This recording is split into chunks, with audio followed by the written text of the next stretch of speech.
And welcome, everyone. Welcome to our second episode of Windriders of Aria. I am Will, our Halfling Wizard, the Maestro of Chaos for this awesome group of folks.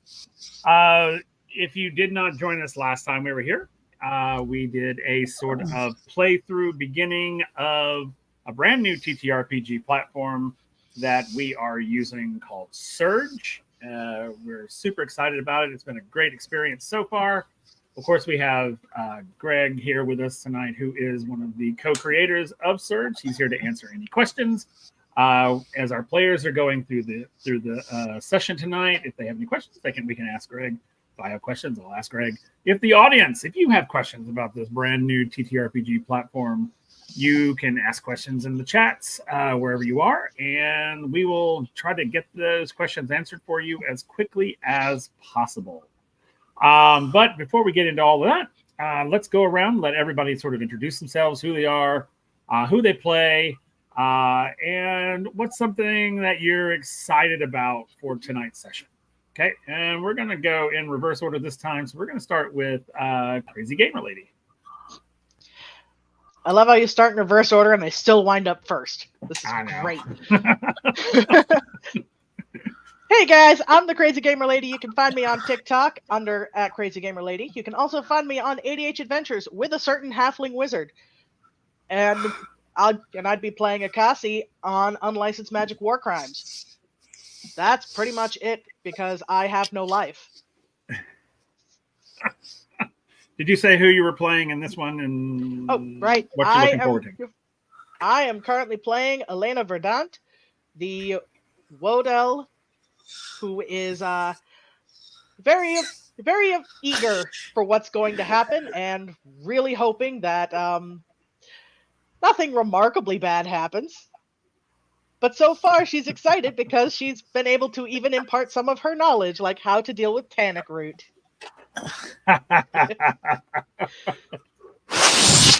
Don't worry, you guys will understand tannic root soon. If you weren't here last time. All right, let's go up. We're going to go to Old Wormslayer. Hello, everybody. I am Old Wormslayer. I can be found here every other Monday. I can also be found under the name Tiny Nunya on TikTok. And I will be playing Goth. Drawing a blank on the last name. A Ponturi that is an interesting individual. The second half of his name is Alfredi. Gareth Alfredi. Thank you. You're welcome. Cool. And what's something you're looking forward to in this session? If you don't know what that means, it means mentoring. It does. Which is very clear. Okay, and what's something that you're looking forward to in the session tonight?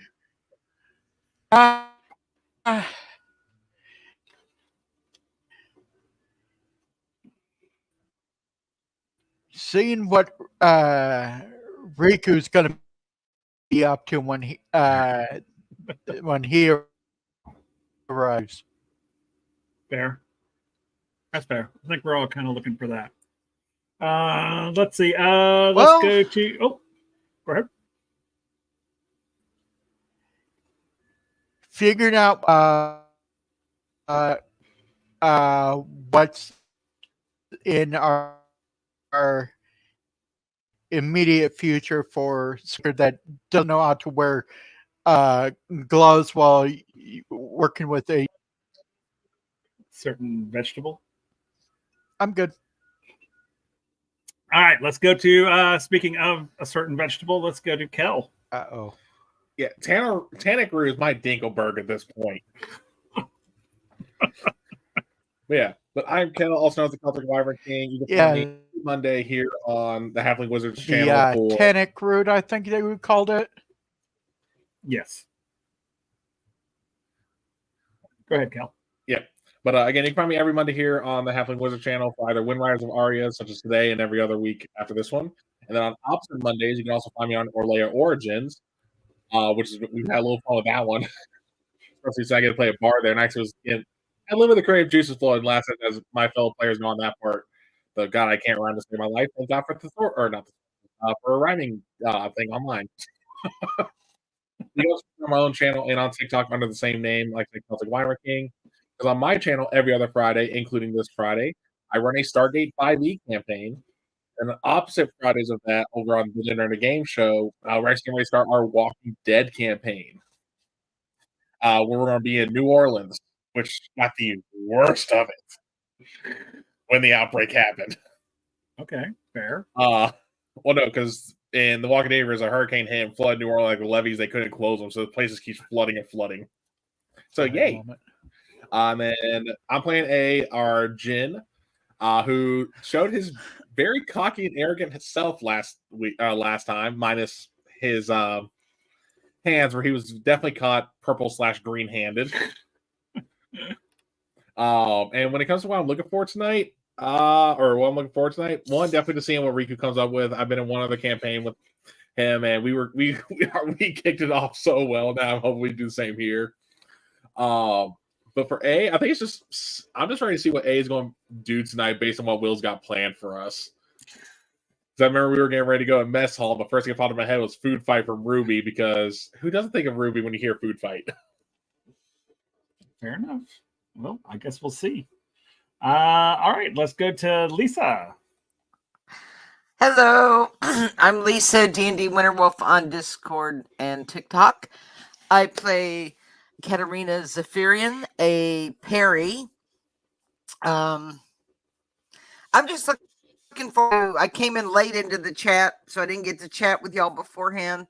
But I'm looking forward to having the full team here, getting to meet our newest member, and I'm actually looking forward to what Crazy Gamer Lady comes up with tonight, because she made me smile all night last time. I was like, also don't forget our wonderful. Actually, I point this way on the screen. Maestro Cast, where he made up that game for your character. I don't know. He did. It was amazing. Y'all needed something, and I created something. You came with the whole rule Let's see. book. On Mondays, I'm all Orlea. Windriders on these opposite Mondays, Origins, and then every other Friday I have the great privilege of being in Kellen's Stargate campaign. It's a lot of fun, and we go on this Friday.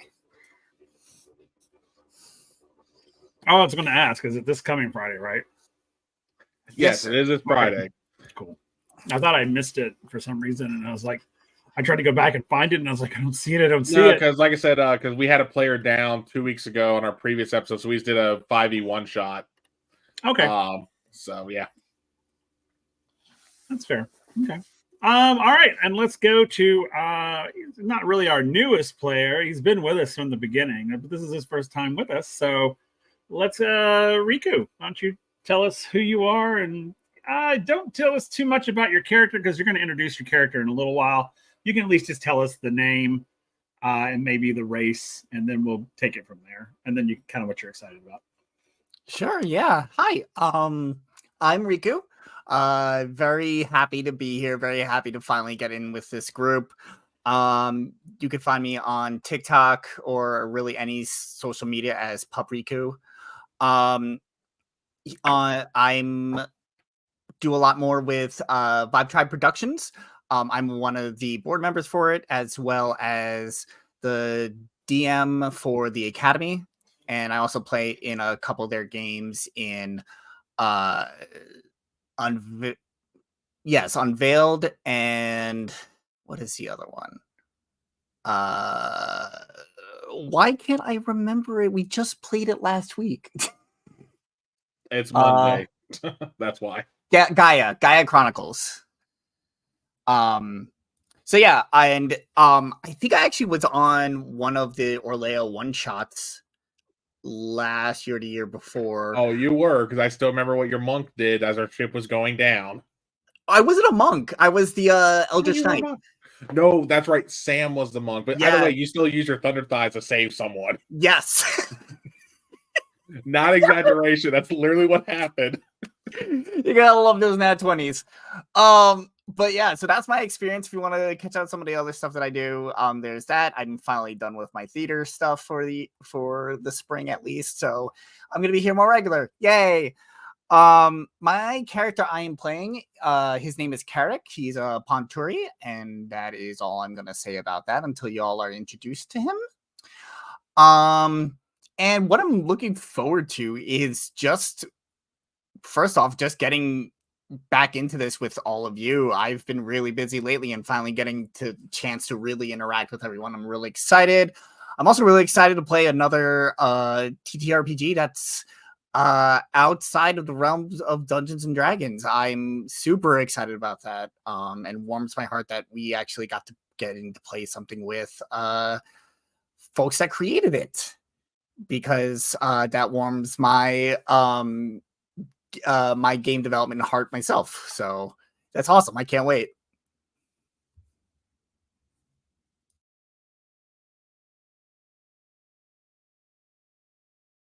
You're muted. You're muted, Will. No, I'm not. I'm just really good at pretending to be. You were just Just kidding. pantomiming. I was totally muted. But last but not least, the co-creator of the TTRPG platform Surge, Greg, if you would like to just sort of tell them who you are and what you do and why you're here. Yeah, well, thank you again for having me for the second episode. First episode was awesome. My name is Greg. I am a co-creator of the Surge TTRPG system, along with my cohort. He goes by the name Goose, and you can find us on several social media, Twitter, YouTube, blah, blah, blah. If there's a service, we're probably on it somewhere. We're still pretty small, but we do have a website, which is www.warpedtree.com. And then if you throw in a /games and a /surge, it's going to take you to the page where you can download a 130-page free core rulebook. Whatever the latest version of our rulebook will always be there for free. Please go check it out. And then on that page, you can also find all of our Discord links and everything else. Come check us out. We'd love to say hi. And again, I'm elated to be here again. Thank you so much for having me and letting me represent our system. Ask all the questions you can. I'm here to serve. So thanks again. Absolutely. And of course, in the Twitch chat, you will see those links kind of pop up as we go through. So make sure that if you do see those pop up, make sure you go and you follow these folks on their medias, wherever they are. I think mostly what I have are link trees. Go to their link trees, follow them on their social medias. Also, if you're new here, give us a follow here at Halfling Wizard.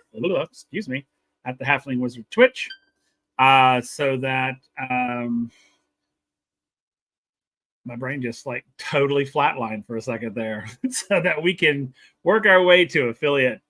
We're in a pretty good place. I think we're at 40 followers now. We need 10 more, and we're about to break all of those sort of goals they set for us. So we're pretty close.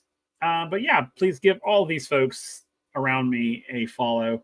Go over to Warp Tree and check out Surge, and yeah, get that cool rule book. The core book. It's pretty neat. I have it. I have the beta version of it, which I'm gonna keep forever. That way I can be like, hey guys, y'all remember this? So I can cringe.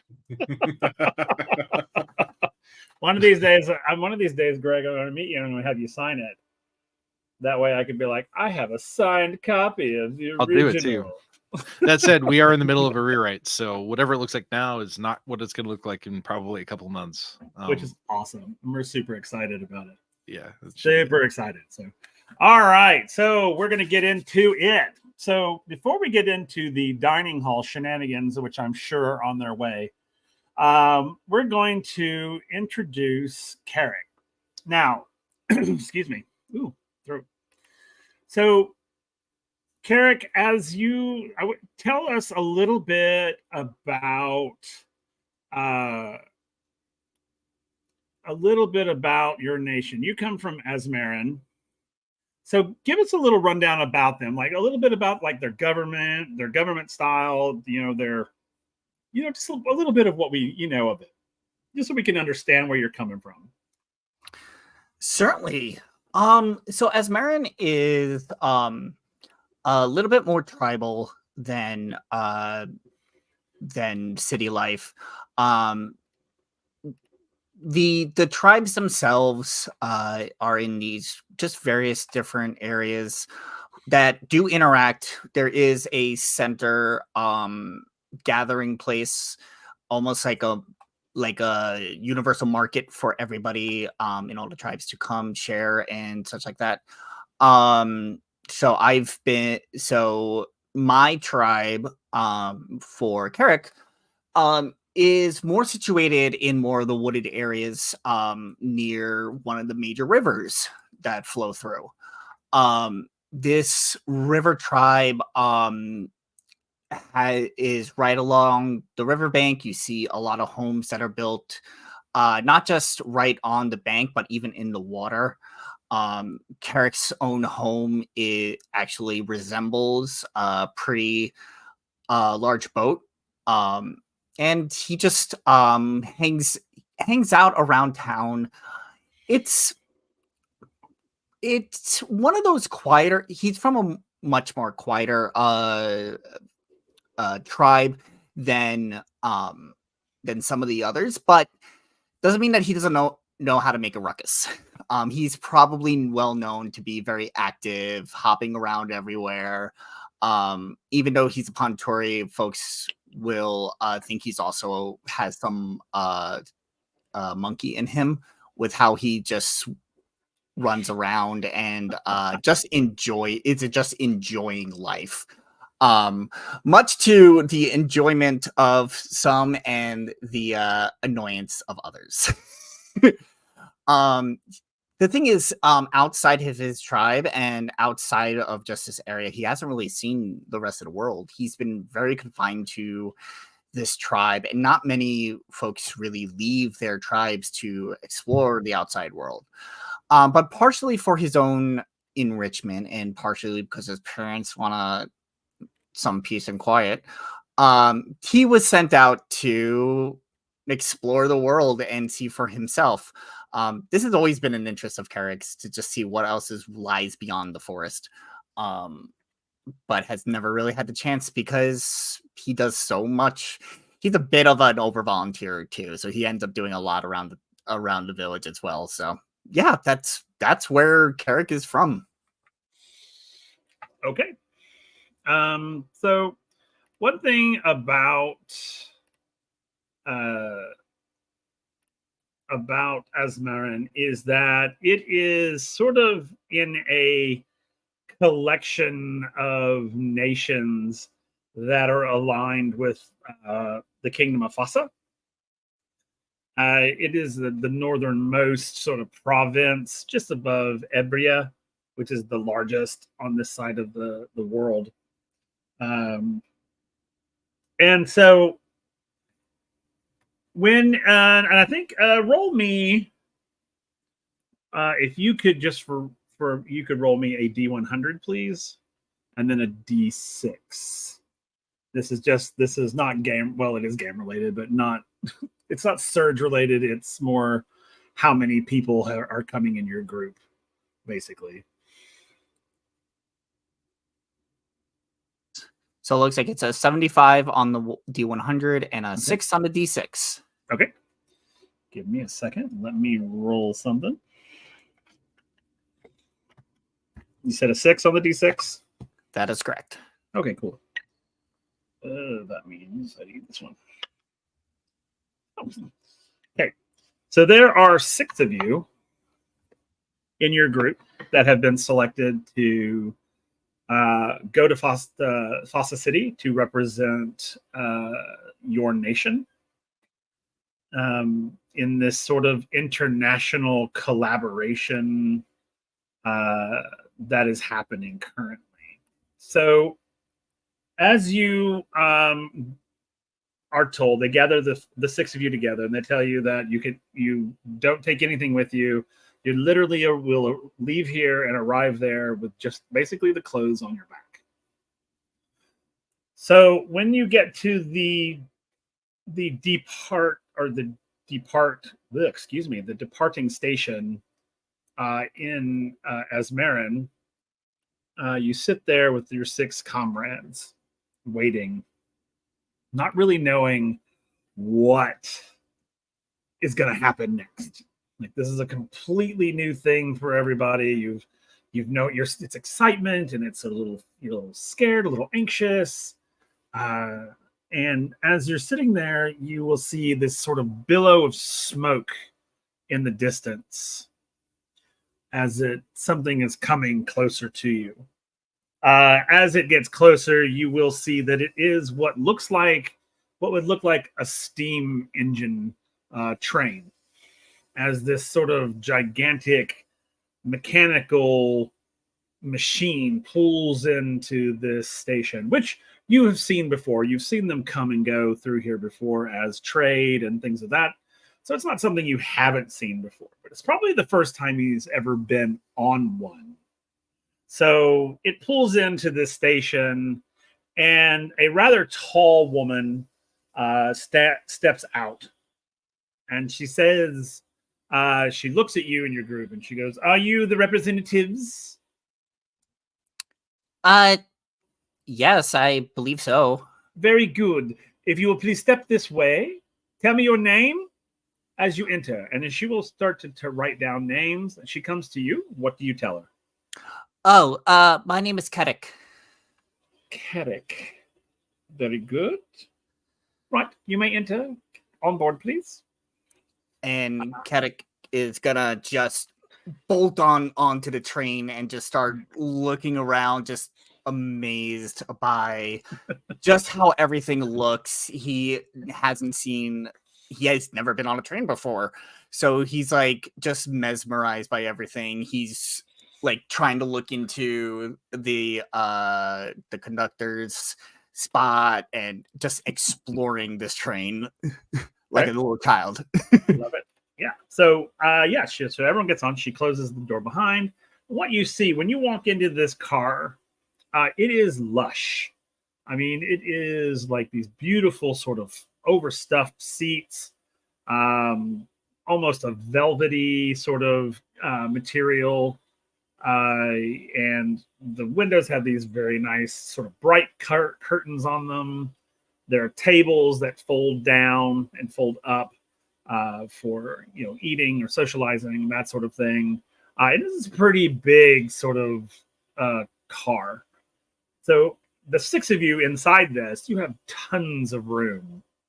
And then the woman comes in, and she introduces herself as Professor Sophines, and she will be your mentor and your traveling companion.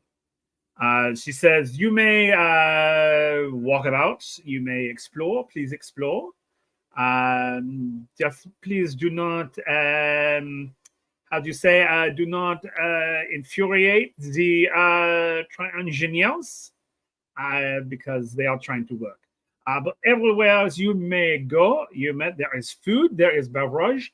As she shows you, there's this long sort of table, and it's got tons of different foods on it and drink, including these three large sort of glass vials or jars of what look like colored fizzy liquids. And and there, and she will say, "This is the social club car. So if you wish to sleep, it is 2 cars back. If you wish to dine, we do have a dining car. It is the next one behind. But this is where we shall have snacks and things like this. So please enjoy yourselves. This ride to the train is very long, about 2 to 3 days to get to Fossa City. So you will be here. You get to know each other. Please explore. You may go anywhere, all the way to the caboose. We have an observation as well. But please enjoy.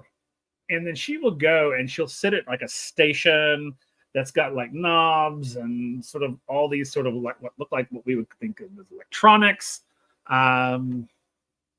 She will turn and say, "Oh yes, and of course, if you would like to listen to music, you may hear." And she turns on this box, and you hear music coming out of it,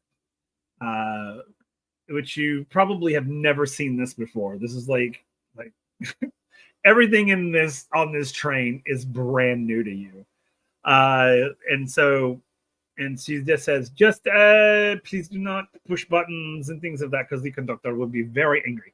So please do not do this. But please enjoy your trip." And then she sits kind of at her station and lets the engineer know that everyone's ready, and the train chugs and begins to move away as you sort of look out the window and you see your home falling behind as the train begins to pull out. The train ride itself is about 3 days, give or take. The train actually moves at a pretty decent speed. It seems to not stop at any of the smaller towns along the way. It seems to be like a one-way shot. Throughout the days and the nights, Professor Solfans will come in and check on you to see if you're doing okay. If there's anything she can get you, can I get you some tea or something of that nature that you would like to drink? Or what would you like? How can I be of assistance to you? That I want. So what's that fizzy water thing over there? Oh, you will enjoy this. This is what we call Carbo Fizz. And she pours some into a glass for you. She pulls one of the purple ones, and she hands it to you. You will love this. It's so delicious. Carrick takes the glass. He gives it a little sniff first because he doesn't know exactly what to do, and he's like, "Ooh," from feeling the bubbles hit his nose as he goes down to it. And then he takes a small sip, and it's almost one of those cartoon moments where his eyes goes wide and the pupils just dilate, and he just chugs it back. Oh yeah, and it tastes it's a kind of a sweetish, like very sweet taste. You can definitely taste the carbonation type in it, but it's very good, like really good. And he's like looking at the empty cup and just going, I never knew that water could be like this. Can I have another? Please help yourself to whatever is here. It is all for you. We have a chef that will bring more if we need. If you finish this off, there is plenty on the train. So please enjoy, imbibe, enjoy yourselves, eat, sleep, whatever you would like. Awesome. Thank you. And Kadek's gonna basically beeline straight for it, pour himself another glass, maybe try to find like a pastry or something as a snack. You will find dishes both from your home land as well as things from like Fossa City and a couple of other sort of international dishes. But they put specific dishes that you would enjoy on this buffet. Yeah, he's trying not to just load up his plate full of just all of this food, of snacks. But he's trying a little bit of each from all these different dishes. He's very curious in ooh, what does this taste? Ooh, this is different, and trying all of this stuff and just amazed that this exists. He's yeah, so he's gonna load up a small plate, grab another drink, and he's gonna go ahead and probably sit down with it near where the other members of this cohort are. Okay. So they're kind of still in this sort of club car area, and they're kind of like games, like card games, dice games, that sort of thing that people are kind of playing. It's very, very social. Everyone's just being social. Awesome. I'm gonna look to see if anyone's playing any sort of dice games. Those are the kind that that Kadak really enjoys, and see if he can either watch or join in. Sure. Yeah, you can. They're definitely you'll see that they are playing dice games.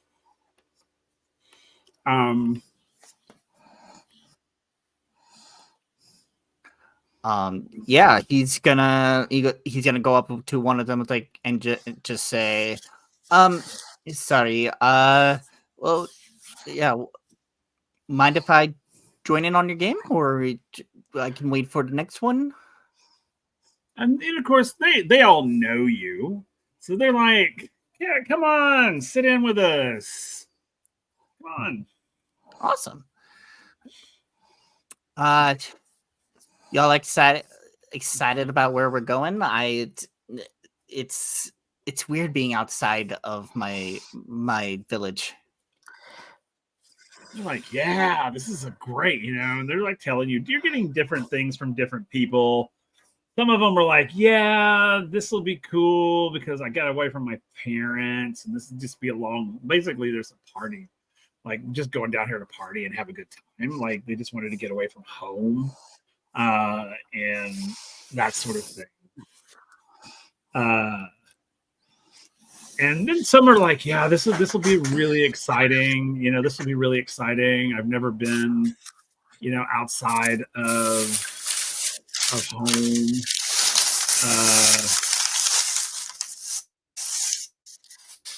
Wow, that is really loud. What is that?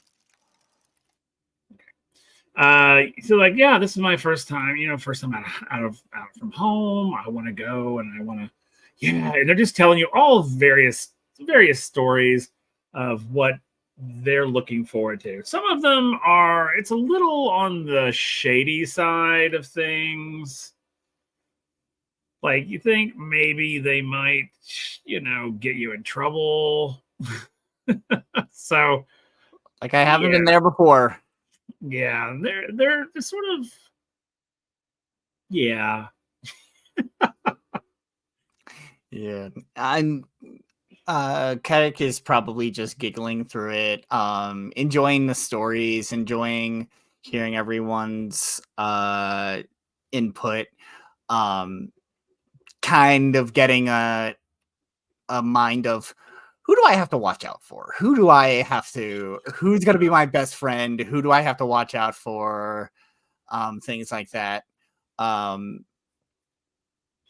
Because like he kind of has this kind of like big brother instinct of wanting to take care of folks while also being that little doofus that he can be. And he's also going to explain to them essentially about his view on it of, well, I've never seen anywhere outside of here, and the forest is so grand, and I haven't seen anything beyond there. I've only heard stories. So when my parents brought up the idea of this, of course I said yes. They seemed very relieved that I said yes. Let's just say there were a couple of new holes in the boat since I before I left, because I was just a little too excited. So maybe they're gonna do some I guess renovations while I'm gone. But but yeah, I'm just excited to see the outside world and see what it has in store. Yeah. We're gonna get into all kinds of trouble, aren't we? Yeah, you gonna join us? You're gonna have fun with us. We're gonna have so much fun. I'm down for fun. Maybe a little bit of trouble. Not too much trouble. Like, all right, well, hey, you wanna play with us? Yeah, definitely. I would love to. Okay. So, you guys ready? I'm gonna make up a game on the fly. What's new? Here we go again. All right, so one of your friends will say, his name is Zarin. He says, "Hey, why don't you come and play Realm Rumbles with us?" Yeah. So he's gonna say, "Have you ever played it?" No, actually, I haven't. Oh, okay. Well, let me explain it to you. Okay, so basically, you're gonna dive into the world of fantasy. Okay, so it's very simple, super exciting, and he pulls out these sort of like caltroppy looking dice, which are D4s. And it says, you'll roll the dice, it'll determine your fate, that sort of thing. So here's your score sheet. He'll hand you a score sheet. So he's like, all right, so this is how you play the game. Okay, so each player takes turns rolling 4 D4s, and the total count of visible faces determines the outcomes. There are points and penalties. Okay, so so if you roll 10 or more, it's an epic victory. Okay, you gain points equal to the total count.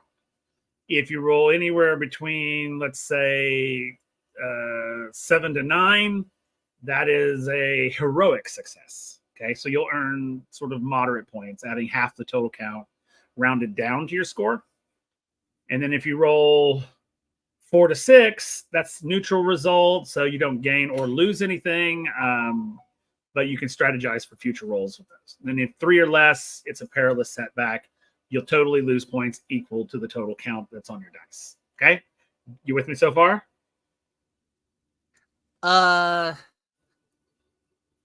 And he kind of thinks and is like, so how do you get a below a 4 with these dice? Just go with me, man. Okay. Um, Sorry, I had to. No, you're fine. Yeah, no, it's 3 or fewer. And he'll actually show you that they're not actually, well, they are D4s, but he'll show you that you have 3.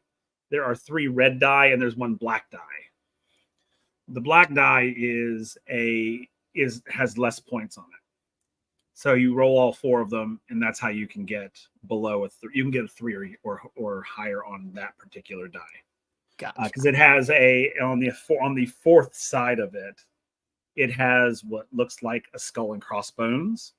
And if you get the skull and crossbones, then you get 0 points, and you lose a turn. So you have to be careful of that. So he goes, so then, we continue for a set of number of rounds, however many rounds we want to go. We will predetermine those once we get into the game. And he's like, well, there are some optional rules, if you say, quests and challenges. These are sort of local. We kind of created this ourselves. And it's like you can introduce special quests or challenges so that you can basically attempt to turn your turns into bonus points or penalties, depending. If you do a challenge or a quest, you can roll those dice again and kind of gamble. And then you'll add another of the black die, and that's you roll 2 of those, and they're the same. They have one of them. They have one side. They have the skull and crossbones. If you get 1, then you get half the bonus points. If you get both, you get 0 points. And you lose a turn. You lose 2 turns, I'm sorry. Then it says at the end, the player with the highest score is basically declared the champion of realms. Like, are you clear? Got it. And there you are, ladies and gentlemen. There is your dice game called Realm Rumbles. So, all right, we've got a card game and a dice game. All we're waiting on is a board game. If you come up with another TTRPG in this game, I'm going to ask a lot of questions. Well, Just the card game is FYI. basically Magic the Gathering. Exactly. So yeah, basically it was kind of sort of basically Magic the Gathering. So yeah. So they begin to play. And we'll say that the game goes for a while. You guys play and play and play. You win a couple of rounds, you lose a few. And then they're like, hey, you want to make it interesting? What do you have in mind? You know, the winners, the one with the most wins, the loser has to do all of our homework.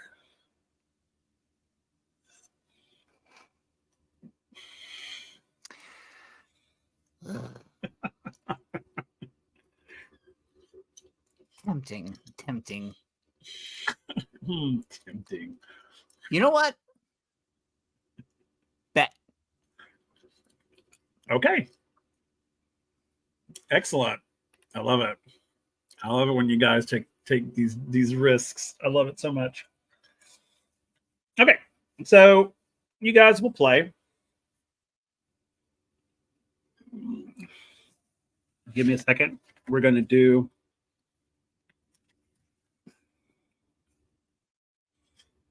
some challenge rolls here. Yay. I'm trying to think. Greg, what would you suggest for gaming for challenge rolls? So straight luck. You want to do straight luck? That's how I do it. I would do contested luck rolls for every player, Okay. That'll work. NPC or person. Okay. We can for sure do that. So let me pull up my sheet here. So Riku Carrick's luck, I believe, is a 1. Yep. So that you're just going to roll that challenge roll in Foundry. Yep. Which that was a good roll. Boy, was it?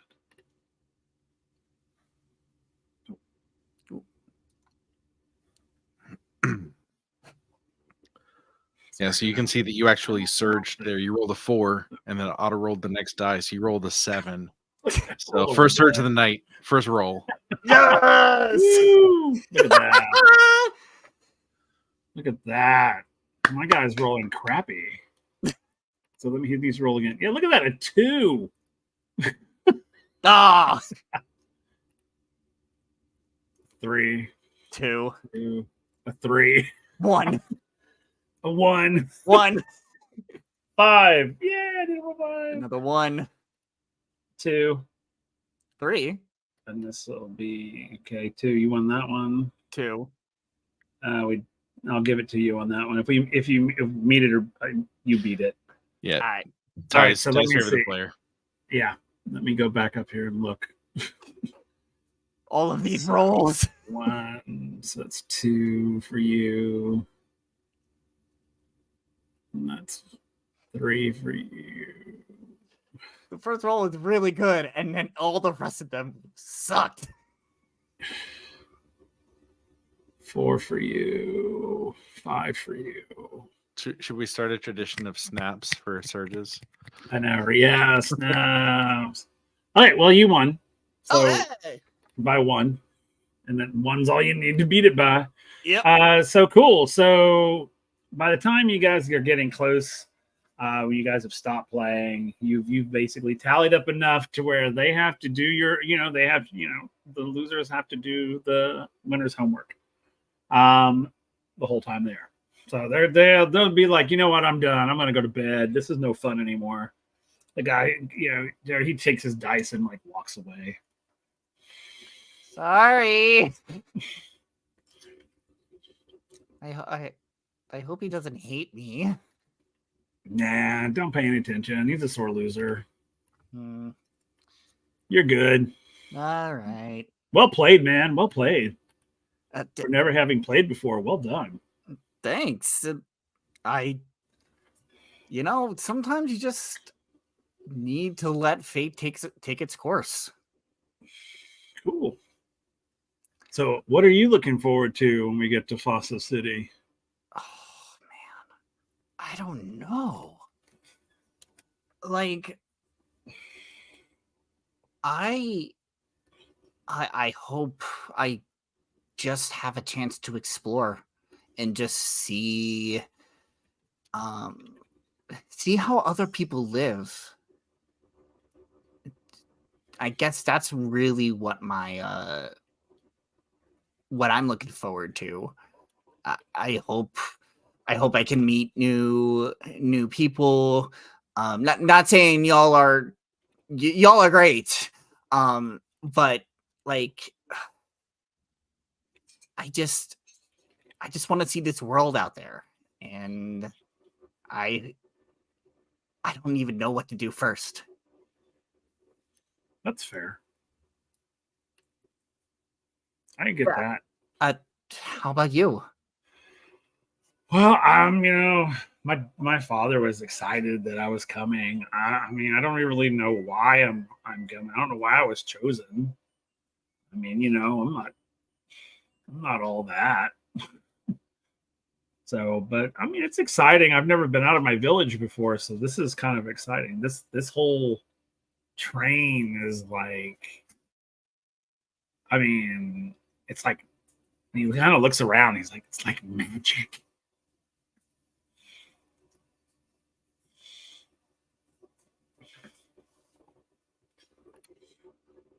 So I don't know. I mean, I'm kind of excited, but I'm kind of scared. Yeah. I mean, of course I'm a little scared. Like it's all new to me, but at the same time, it's also it's just exciting to see somewhere new. Yeah, I know, right? Yeah. I mean, so you mentioned you don't know why you were chosen. I mean, me neither. My parents really didn't tell me anything about why I was chosen either. I was hoping that it was just because I didn't ask. Yeah, I didn't really ask either. I just was like, my dad said, "You're going," and I was like, oh, "Okay." I've never been away from home, so that's kind of weird. But my dad seemed very proud that I got selected. So I guess, yeah. My parents were proud. They were also very grateful. But I guess we'll see when we get there, huh? Yeah, I guess we will. What do we got? A couple more days? Yeah, I think it takes about 3 days total. So I think we have about 2 days left. Okay. So I think I'm gonna call it a night and go to bed, wake up in the morning, and see what the new day brings. Yeah. I'll probably be right behind you headed to bed, but I kind of want to check out the observatory deck for a little bit beforehand. Cool. All right. Well, I guess I'll see you in the morning. Yeah, I'll see you in the morning. So he'll head off to the sleeping car. You want to head to the observation car? Yep. Okay. So when you get to the observation car, you come in, and of course there's the windows down, but there's a spiral staircase at either end that goes up to the upper deck. And do you stay down below, or do you go to the upper deck? Carrick's gonna go up to the upper deck. Okay. So sorry. So, and you go up there, and the ceiling is domed, sort of curved, and it is completely see-through. And you can see, now that you've gotten very far away, and you're well into Ebria, which is very, very sort of rural, mostly farms and things of that nature. The sky is crystal clear. The stars are shining. The mother planet is there. It's big and just beautiful. and it's very peaceful. It's very, as you sit there, and the lights in the observation deck are really dim, so you get a really good view of the outside world. Oh yeah, happy birthday there, Matt Hatter. But yeah, it's probably, I mean, you've probably have seen it before, like out on a boat, in the still of the night, but this is the first time you've ever probably seen it this crisp. There are very, very few clouds in the sky right now. The air, if you were to step outside, the air is sort of crisp and cool, not cold per se, but it just feels nice. And you can sort of see like shooting stars happening. It's just very, very calming. Yeah. Carrick is gonna take the chance to kind of not really sit, but lie down and just look up at the stars. While he's just lying there, he is almost in a meditative state. This is for somebody that is very active, going a mile a minute. This is one of those switches where he is just calm and peaceful and quiet, is when he's staring up at the stars, as just, and it's not just the stars, it's the ambient noise of the train going, it's hearing the wind rustling, it's the feeling of the cold, and it's just a crazy, it is just a peaceful feeling that he has almost meditatively, that he will most likely lose track of time and not realize how late it is by the time he gets up and actually heads to bed. If not, he might fall asleep up here. Which would be fine if you wanted to. The seats are super soft. They're very you sit in them and it's literally like they just sort of like envelop you and kind of like almost hug you. You know, it wouldn't necessarily be a bad place to sleep. You could sleep here. Yeah, if you want to. He probably will. He'll probably fall asleep staring up at the stars. He's like, even at home when he's on his boat, he many times will fall asleep just on the deck when looking up the stars. So this is perfect for him in terms of a sleeping spot. So without even thinking, he'll probably eventually fall asleep for a good night's rest right there. Okay, cool. Yeah, and as the night comes, the temperature is regulated in the car, so you won't get too cold, you won't get too hot. It's like just perfect. Sometime during the night, Professor Sofens came in and probably covered you with like a blanket to just sort of, left you where you were, let you kind of sleep under the stars. Okay, so as you enjoy your night's sleep, day comes, and we're going to say that you sleep in a little bit. Like, you're so comfortable that you sleep in probably till about, say, like 10 or 11 o'clock. We're going to say about 10. What wakes you up is the scent of something cooking that is extremely sort of tantalizing. It's really like it brings you, sort of stirs you out of sleep. It's sort of like wafting in, you're like taking in through your nostril, just makes your mouth kind of water a little bit. This is the easy way of waking up Carrick. This is food. Food is a pathway to his heart. So as he wakes up, he kind of rolls off of the chair, basically crawls to the stairs, almost crawling down the stairs. And as soon as he gets to the bottom is when he finally stands up and is like following the smell to wherever this is coming Okay. from, because And- yes, this smells good. Yeah. So it leads you to the dining car. When you come in, they have like a full breakfast like laid out. Sort of like a brunch, really. It's more like a breakfast lunch. That you can eat on through the day. It's another buffet style meal of various dishes. So most of these dishes are more foreign to you than your native dishes. And yes, there is tannic root on this table. It's been sort of like pan fried. So it's sort of like pan fried potatoes almost. They're a little sweeter, but they have that same sort of meaty consistency. But they smell amazing. Various meats and cheeses and fruits and eggs and bacon style meats, that sort of thing. And it's, again, the fizzy drinks are there. They also have like water and milks, things of that nature as well.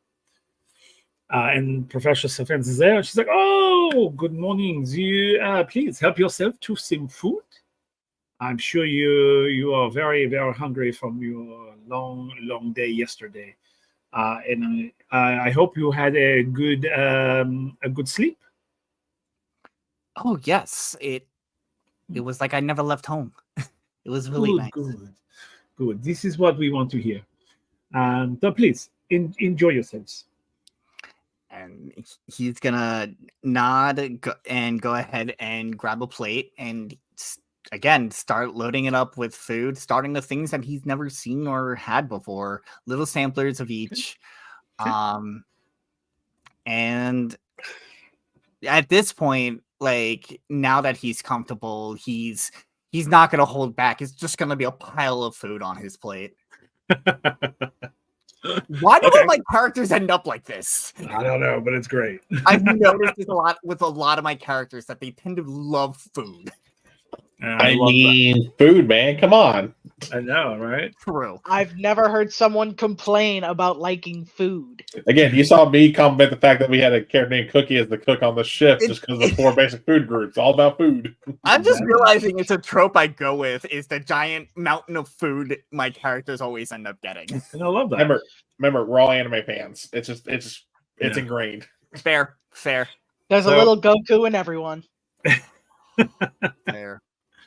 All right, so you enjoy, you eat. It's a lot of the same sort of mundane things. People, you're like reading, playing games, that sort of thing. And we're gonna skip through the next day because it's basically the same things, So we're getting to the point. We're now coming over the water between Ebria and the Kingdom of Fossa. The train goes over the sort of small sea that's between the two as it comes in. And it's, of course, you're just typical, just the train ride is very smooth, very nice. Eventually, you will come around this sort of bend through the mountains. As you come over the mountains, you will see Fossa City for the very first time. Now, Fossa City, and I'll sort of describe it to you a little bit. Fossa, think of like the Jetsons, really. It's all in a sort of Chinese style of Asian architecture with the pagoda-style roofs, tall buildings, that sort of thing. You can see flying machines going around.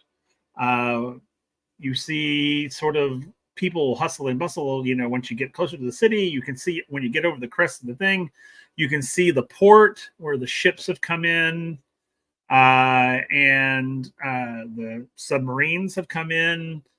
And you can also see the airship fields where these massive airships are landing. And that's probably bringing in other recruits from other nations. So the train comes over through the hills and into the city on an elevated track. sort of like our version of the L, and it pulls into the station. At this point, Professor Sofian says, "I welcome everyone to Fossa City.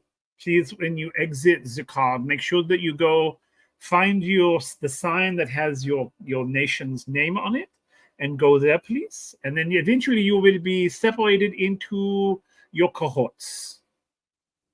And then your professors will lead you to have put your uniforms on and then take you to your dormitories. And then she basically says, "Enjoy your stay, enjoy your stay." And as you pass by Carrick, she will say, "I hope you enjoy yourself while you're here. Keep your head about you." I will. And then you will exit off. And as you go into this massive terminal where people from the ships are coming in, the airship folks are coming in, the submarine, everyone's kind of pouring into this massive center. You'll see someone with a sign that has your nation on it. And they're standing there waiting for you. So you all go to that sign. And then you will hear the sort of, it'll be Minister Tirak, who sort of comes in and begins to call names and telling you where to go, where your cohort is.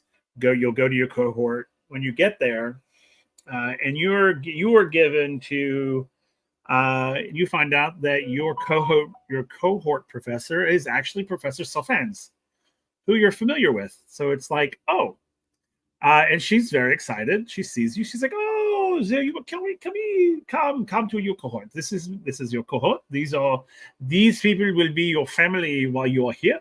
You will eat with them, sleep with them, and do everything with them. You will go out. If you socialize, you all must go together. You never can be separated. If you will come with me, they take you to a small room where there are lockers, and they give you basically your uniform, which is very Asian in style. And then they go, if you would follow, she goes, "Follow me," and she goes through another door, which takes you onto a tram. Almost like a subway, actually. And you'll board that, and off it goes, and it takes you all the way to the Arcane Academy, where you will get off, and Professor Sofans will lead you to your dormitory, and she'll say, "This is where you will live while you're here. I am your cohort leader, so I will be with you all the time in everything that you do. So please come in, get yourselves situated. Your rooms are upstairs. Your names are on your room. Anything that you need is already in your room. You do not need anything except for what you have on you." And then she says, "Then dinner will be in an hour or two." And then she will excuse herself. So as you're in your dormitory, and then you guys, the other folks that are here, this is happening simultaneously to when you guys are in your dormitory. So when you get into your dormitory, your cohorts are kind of looking around, but you do have some folks from your home country that are in yours. There's two others. And it's the two that were kind of up to no good, really. And they're sort of like suddenly have become kind of like the group leaders somehow. Like everyone sort of listens to them. They're like, "Oh yeah, we're going to be the best cohort here. And, everything we do is going to be like extreme. And we're going to do, this and that." And I mean, it's just really kind of talking it up. And everyone's kind of getting like in line with him. And so as this kind of builds and it builds and it builds, and he's like, "Yeah, we're gonna rule this place." I was like, who's saying that? Just make sure I was hearing it right. This is not in your dormitory. This is Carrick's in a completely different dormitory at this point. Oh, okay. I thought he was in ours. Yeah. Okay, I misunderstood. No. My bad. what's happening in his cohort is simultaneously what's happening. You guys are doing your thing. Yeah, I misunderstood. Yeah, I got that's you okay. now. You're fine. So this guy, we'll call him Renzo. He's basically like, yeah, we're gonna rule this place. We're gonna show them that we're the best, and the most badass ones here. And he's like, is everybody with me? And everyone's like, yeah. How about you, Carrick? Carrick somewhere near the back, not completely in the back of the crowd, probably is like clapping along and smiling. And he's like, yes, I want us to be the best, but also y'all are going a bit far with this. Okay. So he's not showing he's not like screaming, yeah, like everybody else. He's smiling. He's smiling. He's like, yeah, they're I don't know about y'all. Okay. Fair enough. So cool. So as he's sort of getting the sort of group kind of riled, Professor Sofans comes back, and she comes in. She's like, right. Come. You say everyone, please. It is time for you to go to dinner. So let us all go to dinner. And Renzo just says, we're not ready to go to dinner. We don't want to go to dinner right now. Like totally sasses her. Like he's like, we'll eat when we're ready to eat. I'm gonna immediately raise my hand and go, I'm ready. And Professor Sofans looks at you and says, okay. The dining hall is through those doors. And Renzo just is standing on a desk, and he jumps down and he goes over to the professor, and he's basically like, who are you to basically tell us when to eat, when not to eat? He's like, we're not slaves here. We're not like prisoners. And she's very much like, you are right. You are not prisoners. You can come and go as you please. You just must go together. You must form a bond. You must be a team. And he's like, I'll go where I want to go, when I want to go. I don't know what all the big deal is. I mean, everyone's with me, right? And everyone's like, yeah. Everyone's like, yeah. Except for, I'm assuming, Carrick, who has gone through to the dining hall. He's going through to the dining hall, but he kind of stops at the doors to look back at this. And he's almost giving a puzzled look back towards them, because just this there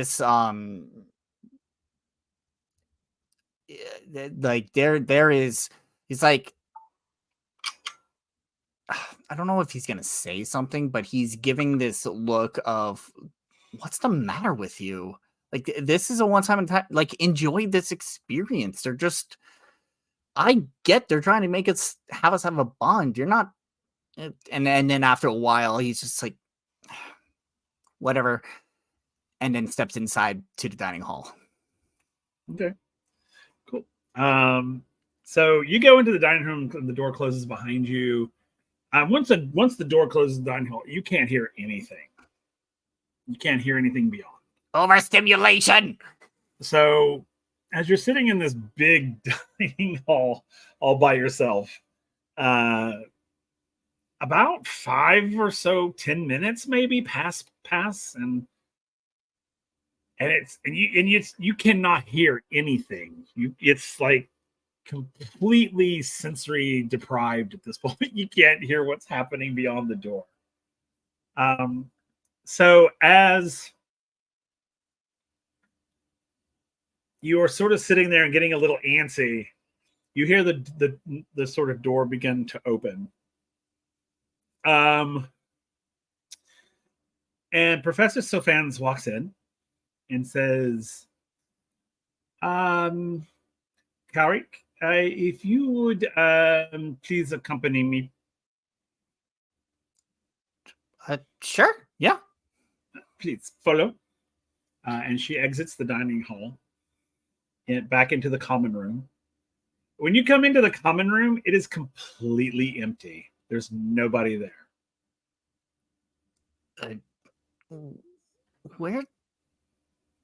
Where did they didn't come into the dining hall. Where did it go?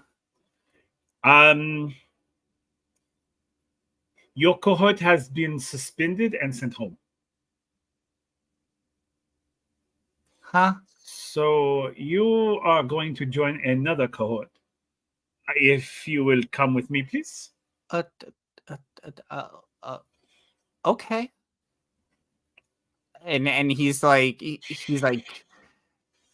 muttering under his breath, almost just barely hearable, of just like I knew there were trouble. I knew that guy was weird, did not want that you should have just gotten food. And so as you're walking to your new cohort, Professor Stephans tells you that you were spared because you had nothing to do with this. I made sure that you were not expelled with the others because I could tell that you want to be here. So I would like to put you with another cohort where I believe that you can grow. Thank you. I appreciate that. And she will walk you down to another dormitory. I think y'all's was dormitory 42. I think is what it was, number 42. But she walks you there, and she opens the door and goes in. And she's like, and the common room looks very similar to the one that you just came from. And she says, if you'll stay here for a moment, please, let me go let Professor Mercutio know that you're here. Okay, thank you. Okay, so then she will go and enter the dining room. And then so the rest of you are sitting around your dining table. You've just sat down. Professor Mercutio was there, standing there at the head of the table, sort of looking and making sure everyone's here. And then you will all notice that the door opens and another professor walks in, and she says, "Excuse me, Professor Mercutio, may I speak with you for a moment?" And Mercutio says, "Yes, absolutely. I'll be back in a moment." He turns and he walks out. So once he walks out, what are you guys doing? Out of curiosity, because when we left off, we were about to head in here. Would A have had enough time to get the tannic root off his hands again? No. Okay. I remember, because if I recall, Alana, you gave me gloves, right? When you were I did give, yeah, to me. I gave you black gloves. Yeah. Cool. They are on at this point. Okay, fair enough. Just want to double check on that part. Fair enough. Yeah. So you're hiding your purpley green fingers. I'm not trying to get caught green-handed, okay? Fair enough. Okay, I know most people want green. Hey, what's wrong with being green-handed? That's right. Okay. I know most people want green thumbs, but they don't want them this way. But now when I see Professor Mercutio get up, A's just kind of like just like as he's still like dining on whatever they had on the spread. I'm assuming it's kind of like how it was for most of everyone else's travel, where it's kind of just buffet style. Well, in the dining hall? Yeah.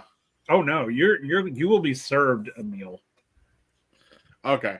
By the way, well, while it's down now, whatever the meal was, y'all haven't eaten yet. Oh, okay. I thought it was already served at this point. No, not yet. Okay, so are we sitting? So we're just sitting at the tables then, right? Yeah, you literally just sat at the table. Cool. I just want to make sure I get this right. So apparently I'm just messing this up. You're okay. You're good. Yeah, so, but I was kind of keeping an eye on the door, just wondering what's going on there, because A's always curious. It's the reason he got here in the first place. That's fair. Yeah. So yeah, you'll see Professor Mercutio go through and kind of close the door. Doesn't close all the way. How far is my table from the door? Your chair, you're on the far side, probably about mid midway down. So the way table. too far to listen. Yeah, to listen in. They're not being loud by any means. Yeah, Unless no, you I plan kind on of figured they being wouldn't nosy. have been. I know. Again, curious. It's the reason I'm here. Nosy. You can go and try to listen in if you want to. Yeah, Troublesome Correct. for his own good. screw it. Let's good You experiment can for stealth. Good experiment for certainly stealth here. certainly try to go over there and be quiet as possible. Oh yeah, again, good experiment here for stealth. Since we were talking about that before the call, let's go ahead and try it. Yep. Okay. Let's, So let's we can test our luck. Kellen, roll your. Kellen, let's- if he ever says you can certainly try, think twice. Hey, he said that when I went to do my nosedive off the I did say that. Perry's nest, and I surged. Okay. You did indeed. You are absolutely correct. There was also me standing up to the equivalent of a drill sergeant on the boat. Yeah. Now, granted, I could be pushing my luck, but I'm Irish. That's what we do. Yeah. So you're definitely going to be pushing your luck. So you're going to roll me a luck roll. Oh, fuck. I want to see how lucky you are to get there without being noticed. Double surge. Wow, look at you. All right. So yeah, you're able to tiptoe over and listen through the crack of the door. There appeared to be tulips in your way, so you tiptoe through those too. So yeah. What exactly do I hear them talking about? Okay, so Tulips. here's what you hear. So Carrick, you're out. You'll see Professor Stefan's come back out with another tall, sort of slender gentleman. And she says, Carrick, this is Professor Mercutio. He will be your new cohort leader, mentor. Professor Mercutio, this is Carrick. His cohort, unfortunately, were suspended and sent home. He is the only of his cohort left, so I thought he might fit in here with you. And Professor Mercutio is like, what's your names? What is your name, sir? Where are you from? Call me mid-bite. That's what I do. True server. That's the server DM's etiquette. Yep. That's the DM's power in every game. Take sorry time. about Don't that. choke. Don't choke. No, I will not. I will not joke. My name is Karek. I am from Azmarin. Well, we have no Asmarians here, so you are welcome to join my cohort. Professor Savans, thank you so much. And I will take it from here. And Professor Savans will be like, thank you very much. Carrick, good luck. And I will be watching because you will see me around campus. But thank you, and thank you so much for everything. You're awesome. I will see you. I will see you. Keep your head about you. Out of curiosity, with where I got over there, am I able to see through the door to see them, or am I only able to hear? Are you able to what now? Am I able, like, with where they are in You relation? can, yeah. If you look through the door crack, you can see them. You can see where they're standing. They're not. Okay. They're not far from the door at all. Well, yeah, I just didn't know with way, like, I didn't know if the door was like cracked open like this, or if it was like this. No, it's like it opens in, so it's a double door. Yeah, I just didn't know if like Yeah, both so doors. you were can open or see like through, and you can actually see them standing there. Okay. Okay. And then so I just hear it's like, oh, this someone got added to our cohort but what happened previous because it wasn't said. So as you're standing there listening in, Professor Mercutio says, very well, Carrick. We are just now sitting down to dine, so I'm sure Mr. A would love to have you sit next to him. Yeah, you're going to hear a little like jolt on the door as I got startled by the fact he heard me, and We still goes inward. Does it go inward toward the dining hall or inward toward It comes into the dining hall, yeah. So if you like hit it, it'll close. Yeah, no, so I'm gonna like jolt man. The door's gonna close where it was. You hear as the door closes, the Busted. carrot's head just almost like just jolts over towards the door. You can hear his neck crack as he like as he does it. It's so quick it startles him. Okay. And if you'll come inside, we're just beginning to dine. So he opens the door and ushers you in. When you come Thank in, you. I've been waiting for food ever since. Well, since you got there. I was gonna say too, also real quick. Even just try and even though I know it ain't gonna work for flavor's sake. Can I roll to see if I make it back to my chair in time before they even open the doors? Absolutely, you may. Again, or something. Let's Oh, what do we got? What do we got? What would work? I don't want to do luck. Dexterity or luck. Yeah, really. let's do a dexterity. See if you can get over there. Oh, search one. Okay, yeah, you're able to get back to your seat. Okay. I've only made 4 rolls this entire game, and I've surged every single time so far. Be careful, you're gonna like jinx yourself. I don't. Well, I'm wearing my Mjolnir today. Who knows? Maybe Thor's on my side. Oh, there you go. Maybe. Okay, so yeah, you're able to get back to your seat pretty easily, but you don't get sat down completely when Professor Mercutio kind of like sees you sitting, and it's like, I'm sure Mr. A would love to have you sit next to him. Novice A, if you will scoot down a seat, please. Thank you. Carrick, if you will take a seat next to Novice A. I'm going to turn up. Wait, what did I do? I've just been here the whole time. Yes, you have, Mr. Novice A. Yes, you have indeed. Right. So, Carrick, you'll go, and there's now a seat next to A that you can sit down next to A.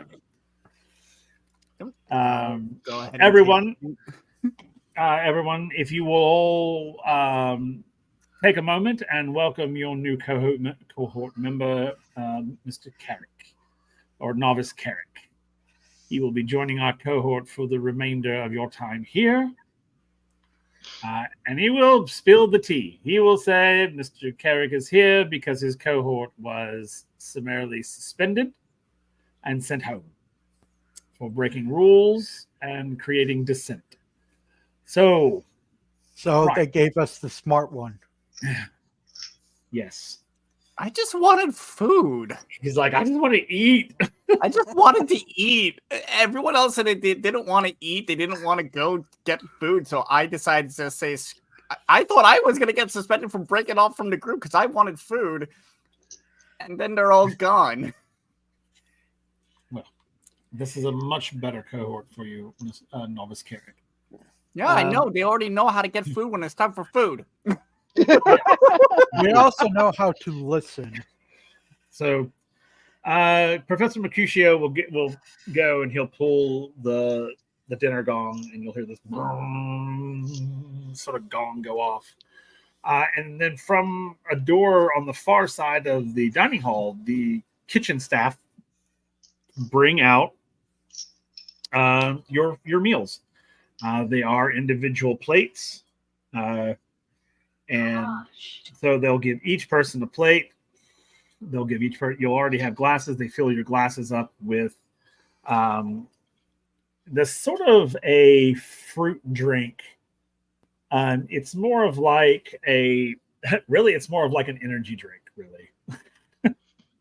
It's basically to keep your strength up. It helps you metabolize. It's sort of that sort of thing. And each of you have on your plate is a decent portion of food, and you have something from kind of all of the quote unquote food groups, like proteins, vegetables, breads, sugars, that sort of thing. Everything's sort of on the plate as they put it in front of you. Does it have Cookie Monster's favorite food group? Yeah, well, it's not really cookies, but there are sweets, sort of dessert type snacks with it, pastries, that sort of thing. Probably like a sweet roll, probably like a fruited sort of sweet roll. And then Professor Mercutio will say, he'll raise his glass and he will say, to the cohort, to its journey, may we all arrive at the end together. And he cheers, and he says, you may begin. And at this point, you are free to eat and converse and that sort of thing. So here we are. So we've got a new member to the cohort. Who's going to ask the first question? Well, since A already kind of got found out, he's going to turn like, is it true that your cohort got suspended? Carrot kind of has a full mouth of food, and he essentially says, "Oh yeah,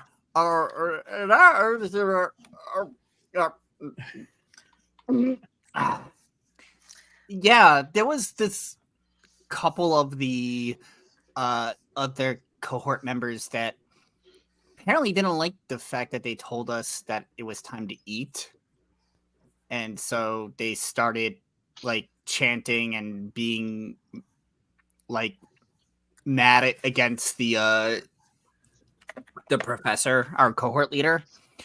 I wanted food, so I started walking towards the door when they really started insulting her, and so I left. I went into the dining hall. They came back and got me, and they're all gone. And then I got brought here because everyone got sent home. So where are you from anyway? Oh, I am from. I keep forgetting names. Sorry, I keep looking up. Asmarin. Ooh. I say, hearing that, you're gonna see A kind of just jump a little bit to the side because with how far north that place is, they definitely got affected by the sinking. When it came to the atmosphere, when it came to the weather patterns. Whoops. Uh-huh. Yeah. I tell the A's a gin, but still. Yeah. I've lived there all my life and actually haven't really seen outside of Asmarin ever. So this is my first time outside of it. Oh, it's the same here. I've never been outside of Hempstead. Oh, wonderful. Well, I'm super excited to explore and see more. Oh, absolutely. And we'll be able to explore it together. Yes. I'm yay. And he's like a loss for words because he's not used to like this much interaction in interest. He's the one that's normally instigating. So when all other people are instigating towards him or like talking towards him and showing interest, he's kind of like I know. Curveball from left field. Hearing y'all talk about how just wanting to see what's out there. And I was like, I apparently didn't have a choice to come here, so I might as well make advantage of it and see all the different tech. Yeah, I mean, my parents suggested I come. I got asked to come to this, so I'm very excited. But I was talking to a few folks on my train to do you all know why you were chosen for this at all? I never asked my parents, so I don't know exactly myself, but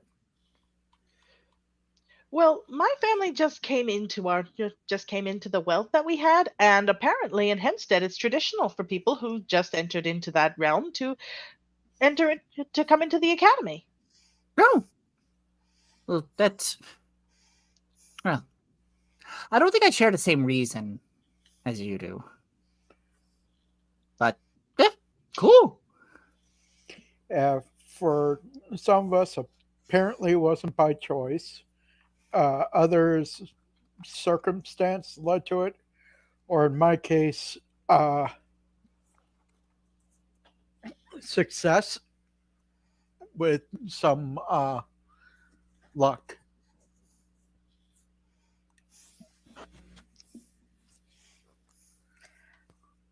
I was chosen.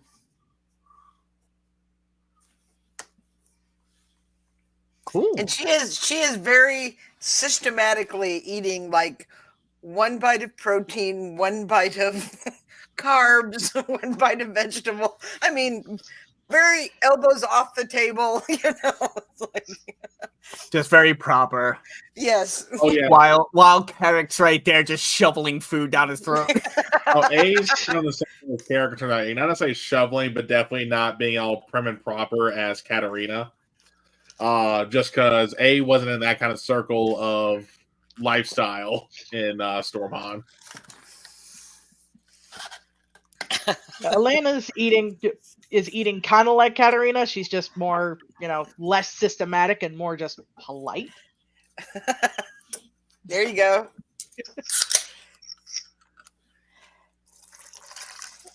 But it's not like she's sneering at like Carrick for shoveling the food or anything. No, not at all. No, Like, but you are seeing like as he's like, it's almost like he's eating a lot, but you can tell that he's still trying to taste it because there's a lot of food that he's haven't had before, and you can kind of see how he's like, ooh, this is like very interested in what he's eating, and not just eating it to eat. I will look up at you and say, "Did you get to try the fizzy drinks?" Yes. Yes. Oh my god. I didn't know water can be fizzy. That was it tickled my nose. Wait, fizzy drinks? What? Because I'm pretty sure they didn't have that on the trawler. They did not have it on. They did not have it. They on probably the had ship. like basic water, and it wasn't even chilled. It was just warm. Yeah, It was like purple and it was bubbly. It tastes so good. I tried the red. There's red. there was red. You You didn't have red on the train.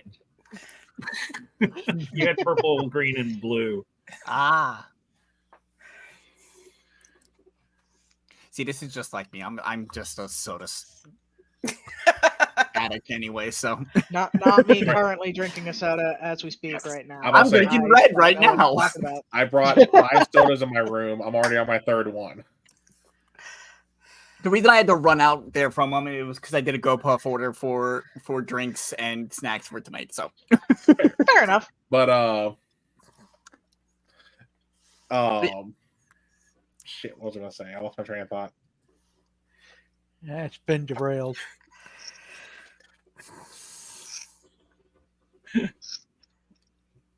And just for that, it is so.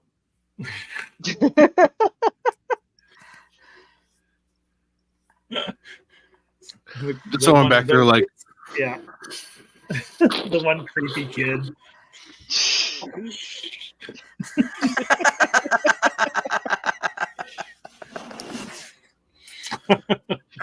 Or worse, just that one kid who's just like, why are you guys so amazed at that? It's literally just he a just thing. follows you around the whole campaign, no matter where you are. With a You're in the soda can bathroom. with a straw You hear in 3 it. smells down. God, it's like the loyal follower from Starfield.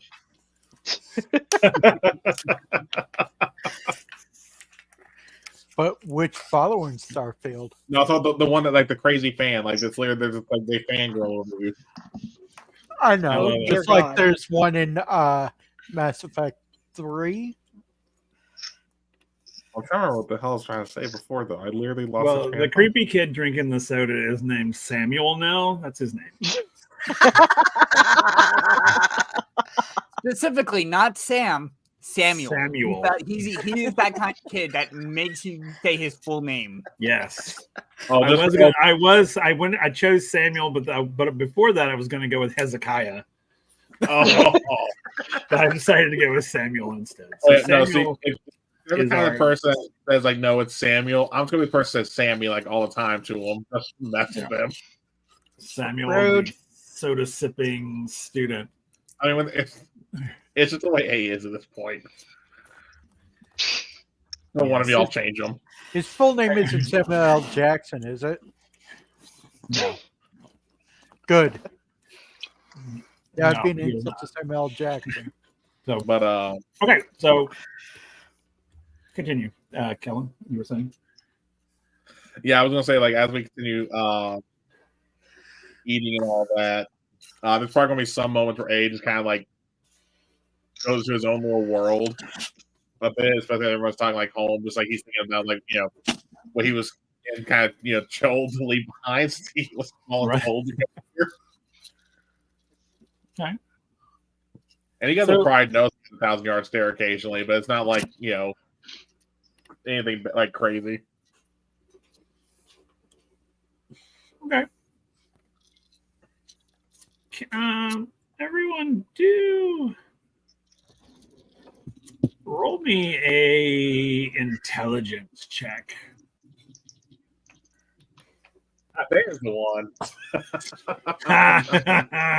See? Four out of 5. See? Okay. You spoke out too soon. 4 out of 5. That's a 3 for me. Look at you. Oh, Carrick surged. Yeah, he did.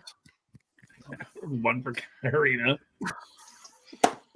And what did you get? I'm sorry. For me.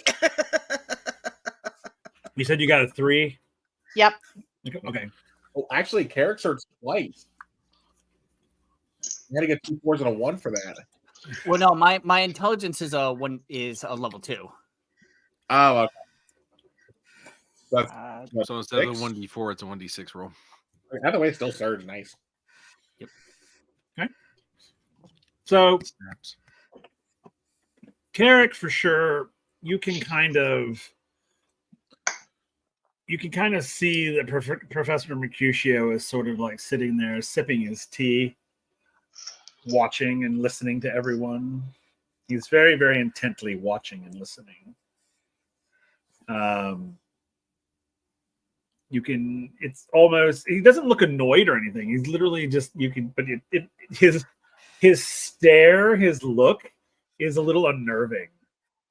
It's not anger or anything of that. Oh, cool. And of course, Elena and Garth, even though I know he dropped out, but he'll be back.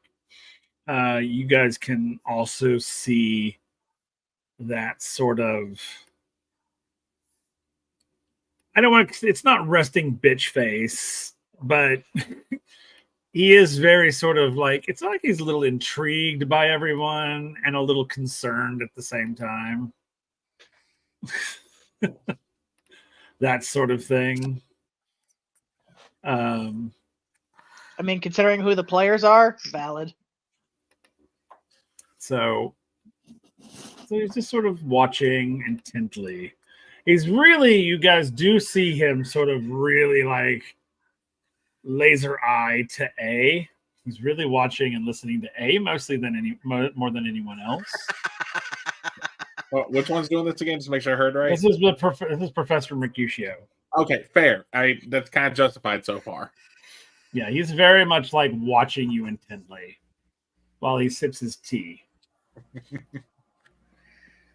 How does as you all sort of finish eating, the kitchen staff will come and take the plates away and kind of clear out. And then they'll bring a drink that kind of looks like coffee. It's not coffee because they're not going to give you coffee right before you go to bed, but it does have that sort of consistency and that sort of, doesn't smell like coffee. It smells more chocolatey than coffee-ish, but he'll say, very well, here's your supplements before bed. Please drink these up. And then you will head to your rooms where you will sleep. And in the morning, you will attend your first lessons. You will meet me here in the common room before daybreak, dressed and ready to go. And he sort of stands, which is your cue to stand. And he turns and he exits the room into the common area. And he goes, and in the common area, there's a door that he goes into, which is basically his sort of living quarters. And yeah, so the kitchen staff are clearing the table. You guys are up and headed to your rooms. What do you guys do first? So what do you do? So let's go around and just tell me, what do you do when you head up? So let's start with Elena. Let's start with you. I think Elena is going to read a book before bed. Okay. Because she is just the type to do that. That's like fair. she needs something to focus her brain on before she like shuts it off. So she has to like narrow it down to one thing. Okay.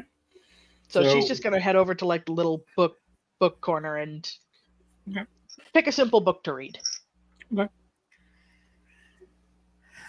Okay. So you can there are various books. I mean, if you're looking for some light reading, there's tons of that. Just sort of like general novels. There's a collection of novels. You'll have like it's sort of broken into sections. You have like academia. Then you have like. Oh, she's leisure. definitely gonna go for the light reading, just because her in novels, she'll be the one more chapter. Okay. You know, like me. Fair enough.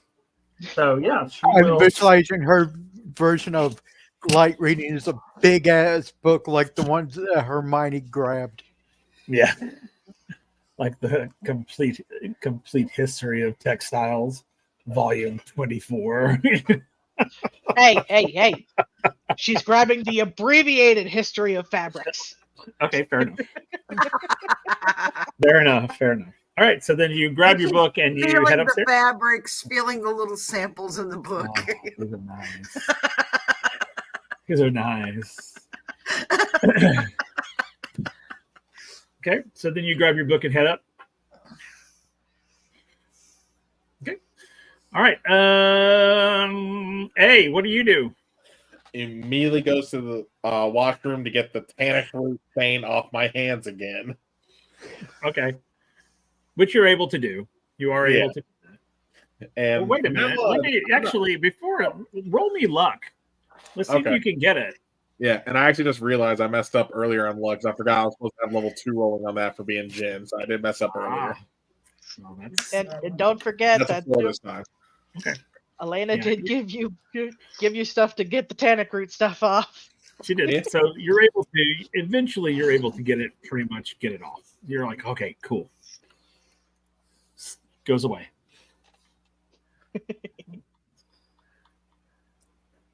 But as you get it off your hands, you're like, yes. You look down in the sink, and the sink is stained. Well, at that point, he's not carrying it on his hand. That's not his problem, at least as far as he's concerned. He's like, it's not my problem. Okay, cool. So then you go to your room. Afterward, I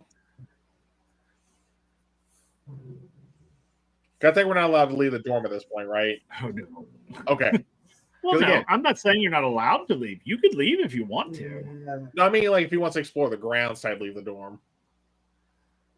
I'm not saying you can't leave the dorm. I'm trying to make sure I heard Mercutio right in case there's any rule there. Because again, the rule is that you cannot leave without your cohort with you. Okay. But so does that say mean you have to have at least leave. One? So when it says cohort, is that about the entire group, or do I need at least one person? So you need the whole cohort. Never mind then. Yeah, the whole cohort. He knows he ain't going to be able to convince the cohort to let him do what he wants to do. Grant, he was going to fly. Let's go. I mean, there's a chance you could get out and do it and not get caught. Yeah, I ain't pushed my luck again. You don't want to Oh. end up like the other complete cohort. I don't think it'd be that bad if he did, but it still wouldn't be good. Don't know. It's one of those, do I press my luck and see, or do I just say, I'll just go to bed? It's do I want a FAFO at that point? Yeah. No, I think Do I want to risk the sock party or no? at that point, I'm just gonna just probably head to my dorm room and just go ahead and sprawl out on the bed. Okay, cool. All right, Gareth. What is Gareth doing? Gareth will get dressed for bed and go straight to bed, sleep. Okay, cool. Wise, very wise. Katerina, what is she up to? Oh yeah, we were told to go to sleep, so she's going directly. Orders are orders, man. Do not pass go. Do not collect $200. Good night. I will say good night as I'm going on my way. Okay, cool. You're not FAFO. Yeah, no. Carrick, as everyone's sort of heading out to their rooms.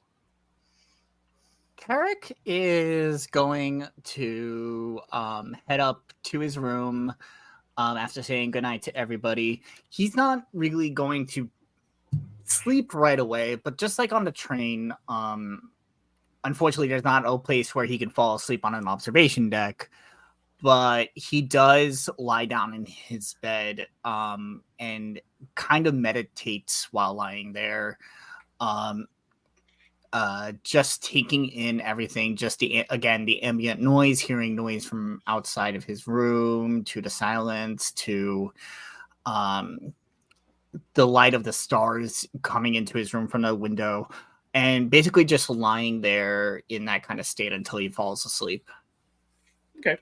One of the things about this is when you go upstairs to look for a room, you will find that there is a room there already for you with your name on it and everything. Like that was quick. And when you go into the room is set up with sort of like an environment that you would be familiar with, almost as if it's like it was at home. Like you feel at home in this room. Like a lot of your sort of the furniture is very similar to what you'd find in your country, in your village. There's your uniforms are hung up in the wardrobe. And you have a bathroom, to bathe in and that sort of thing. But yeah, it feels really homey. Like, yeah, me. I'm gonna ask if one of the things that are included, especially for the bed, is that it's like it moves to the point of like it feels like you're on a rocking boat. Absolutely. Yes. Then yeah, he is asleep like a baby. Feels like he's again looking under the stars on the deck of his ship, and I think he stays up a little bit longer in this kind of meditation because he keeps thinking about how wonderful how is this possible? Are things like this able to even happen? And just still trying to taking in that the wonder of it all while trying to calm his brain down so he can sleep. Okay. Eventually he does fall asleep. Okay, cool. Yeah, and on the ceiling of your room, it is almost like you can see, like it is the stars are twinkling above you. So it's not the glow in the dark sticky stars. No, it's not at all. These are like sparkling. I mean, it looks like the night sky. It truly does. It truly looks like the night sky. Yeah, he is in a happy place right now. Okay, cool. I just saw that. Yeah, it is set up like a barracks. Yeah, very utilitarian. Cool. So, all right. So you all go to bed in the middle in night. You'll all get a really good night's sleep.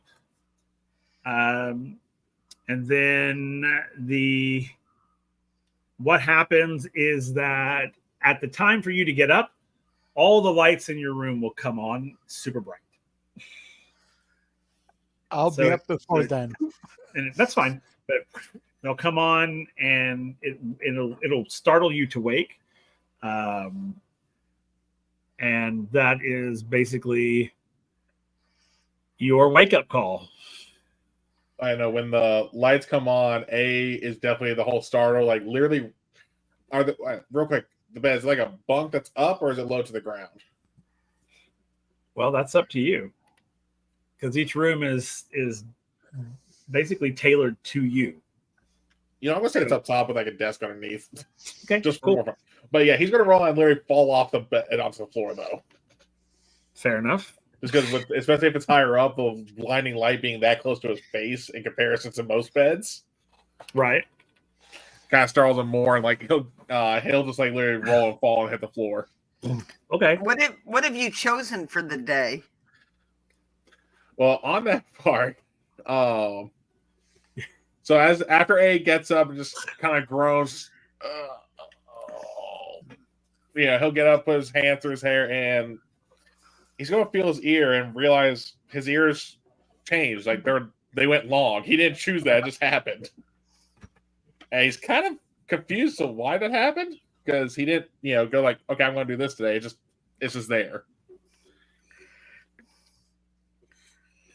Okay.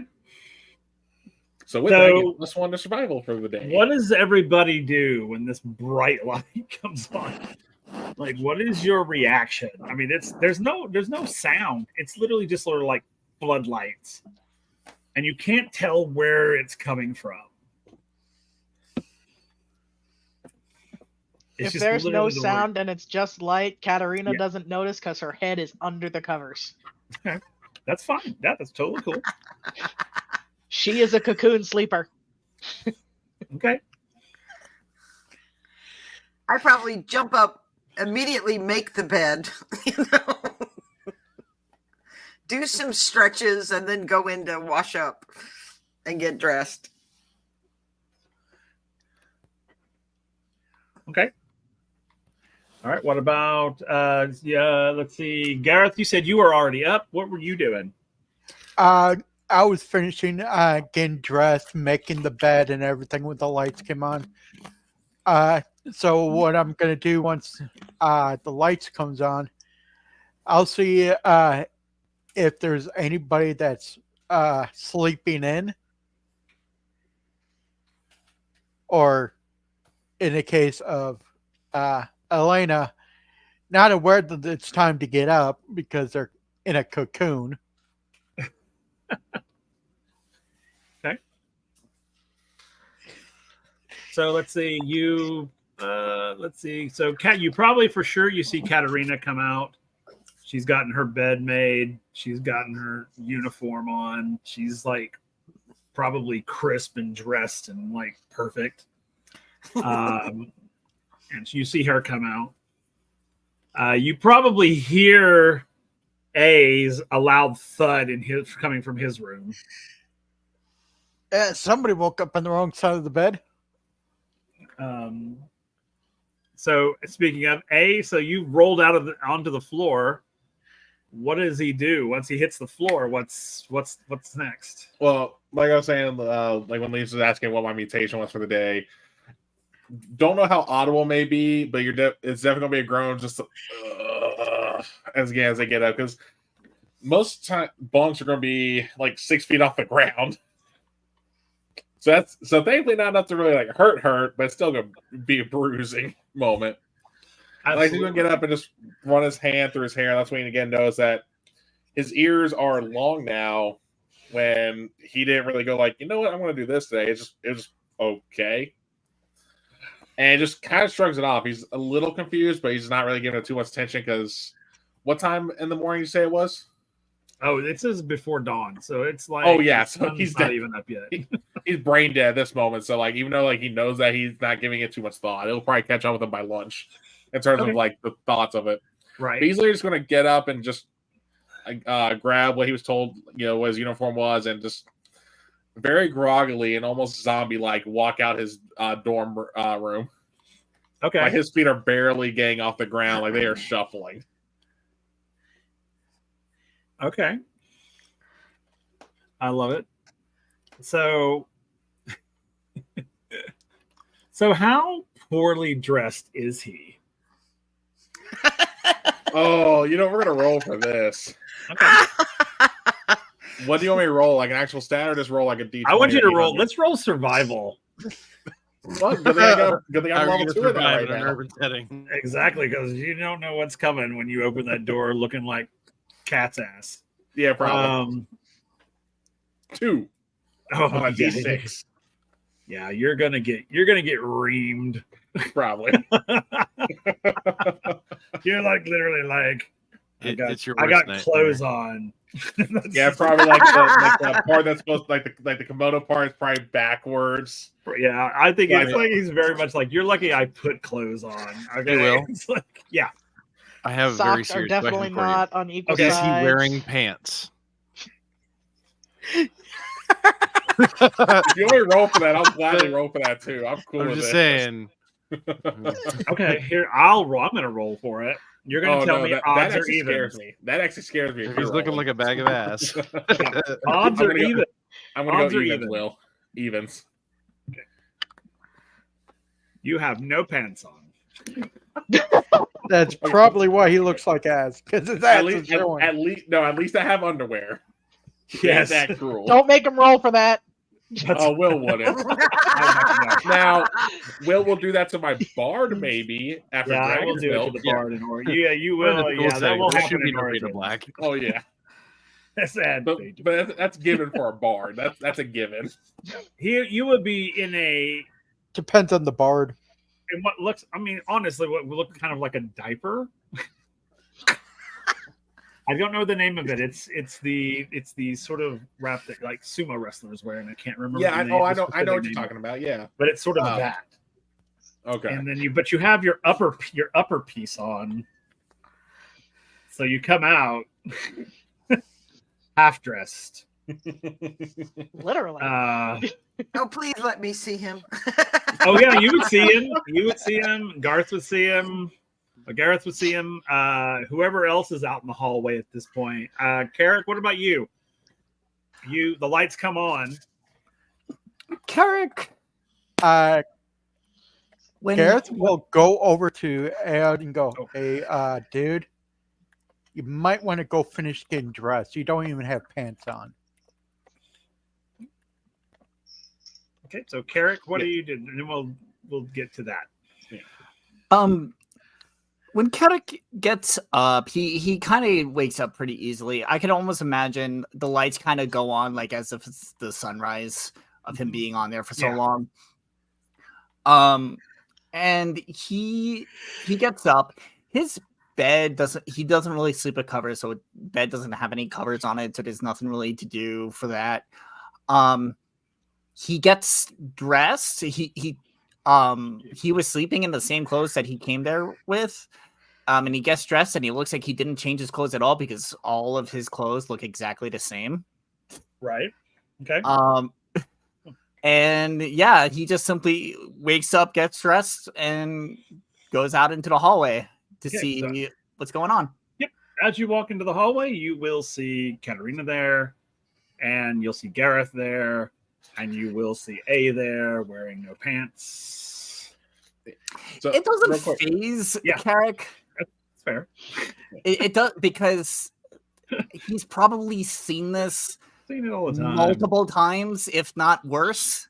So he's not phased by it, and he doesn't really say anything, and like almost acts like it's normal, maybe too normal for him. So he's like, oh hey, like, Hey, yeah, like, doesn't even phase him. He's like, hey, what's going on? I have to make sure I heard right. So Carrick's wearing the normal clothes, not the uniform.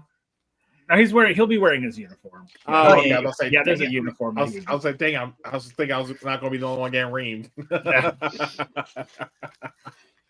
No, he's wearing the uniform. But What to wear. yeah, but hearing what Garth was saying about the whole like, hey, you may want to throw some pants on, I was gonna look down and just be like double taking this bolt back into my room, close it, and come back out with pants on. Carrick is gonna be like, is something wrong? What are you saying that when I come back out, or when I'm still in there putting it back on? I say it after you get back out. All right. I'm If like, he wasn't fully okay? dressed, he would get in trouble, which could get us all in trouble. What? Oh, because pants are part of the uniform. Okay, got it. Okay, I guess. And then Garth will go and very gently knock on Kalina's door and say, "Hey, it's time to get up." Okay. So Elena's going to get up and she is going to put on her clothing immaculately. She's going to make sure it looks perfect. Garth will make sure that he's nowhere near to be able to accidentally see her change. So the funny thing is does she like lay her clothes out before, like puts them out in the perfect like? Oh no! She does she hangs it do up it? perfectly. Okay. So that no wrinkles can show up on there. Okay. And if any do appear in the night, she will take some time to iron it out, make sure it looks perfect. There is no wrinkles showing up on those clothes. She is doing honor to that fabric. Especially because she doesn't know what the hell it is. Love it. Yeah, it's like a generic sort of, it's like a cotton wool blend. I mean, it's more actually it's probably more like linen. Okay. Sort of breathe because it needs to breathe and so you can keep cool in it because the days will be warm. So yeah, it's probably like a linen, Fossian linen. So she's just going to make sure everything is immaculate and looking good, and then she's going to walk out like she has been awake this entire time instead of waking up like literally 5 minutes ago. I love it. I love it. All right.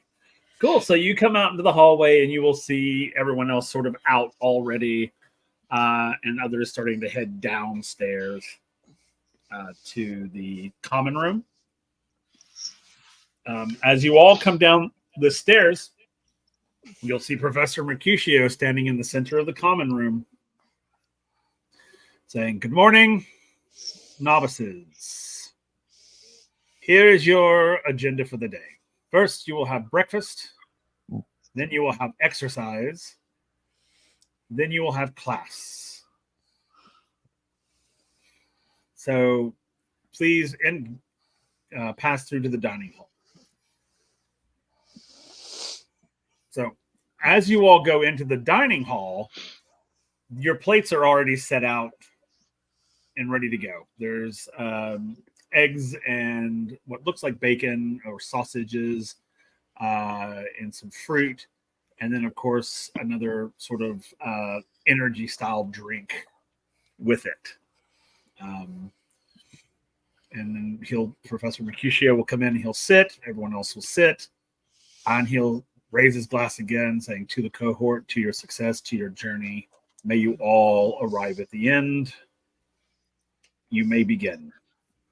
And then he gives you the go-ahead to eat. This is a much faster meal. You don't have as much time to chit-chat. You can have probably a little bit, like how was your night? Or, did you sleep well? Or, whatever y'all want. So I'm going to let you guys do a little bit of that, and then you'll off. Now there are other people besides us. Yep. Because I know the ones I played cards with the first day. Okay. Yep. There are other people there. How many total? Just curious. There are 12 of you. Okay. Per table? Per cohort. Okay. So there's only 12 of you in your dormitory. Yeah. Okay. How many are at a table though? Or is all it of us at one You're table? all at the table. Okay. Yeah. I didn't know if it was like 4 type deal. No, it's 6. It's a long table. It's Okay. 6 on one side, 6 on the other. Okay. What if we have 13 in our cohort with Well, now you have 13 with with We have a Carrick. baker's dozen. Yes. So you technically have 13. Yes, that is correct. I was like, A's going to eat his food in silence because he's still got a headache from when he rolled out. Fair enough. Okay, is there any other small talk that happens at this point? Like between anybody? Not really. We're all still half dead. That's fine. Cool. So you all will get through your breakfast. And then Professor Mercutio will stand, which you will then stand after he does, and he'll say, "Very well. Let us to the courts." And he begins to exit, and basically he says, "Follow him." So you will follow him out a side door, which goes into like a courtyard. And this is where he'll be like, right, 3 lines of 4. Carrick, you can be on the front line. And then he will begin a calisthenics sort of program with you. And you will basically exercise for about an hour and a half. I love it.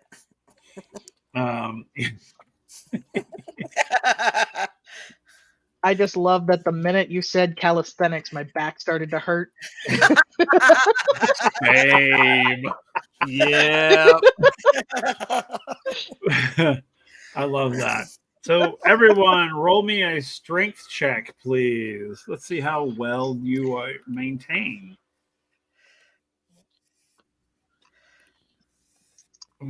Whoa, Dang it. 1, 6. Yay, look at you. Carino.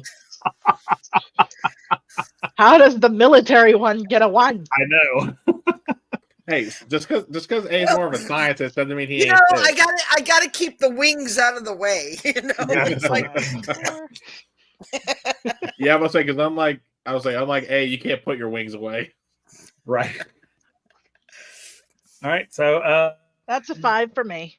5 for Elena and a 4 for Garrett. All right. So I have rolled twice now, and I've gotten a 1 both times. all right. So you and Garth and Elena, what did you get again? A 4? I got a 5. 5. The 3 of you are, well, 2 of the 3 of you are keeping up okay with this program. You're doing really well. The other 2 are a little, this is like, it's exercise that you're not familiar with. So it's not that you're like doing poorly with it. It's just like it's taking you a little bit of time to kind of like, okay, this is what it is. This is how we do it. Okay, let me wrap my head around it. But I'm very serious about it. Yeah, absolutely. I mean, this is like this is an exercise type thing that you've never done before. So it's not necessarily I'm failing at it. It's literally just sort of like I don't understand this, but I'm trying. So you and Carrick both. Carrick, you're not at all. Exercise is not something that you do because of it's sort of the environment you live in. You get natural exercise. So people who do like exercise routines, this is completely foreign to you. So you're just like, wait, what are we supposed to, what we're supposed to do? Okay. I don't understand the point of this. And it's like that sort of thing. So yes, you guys, by the end of the hour and a half, you guys are pretty tired. I probably hit some people accidentally with the wings, like absolutely. Sorry. And Professor Mercutio will be like, Novice Katerina, can you please shift yourself away from the group? It's like beginners at their very first Taibao class. Perhaps you should take up the rear, Miss Katerina.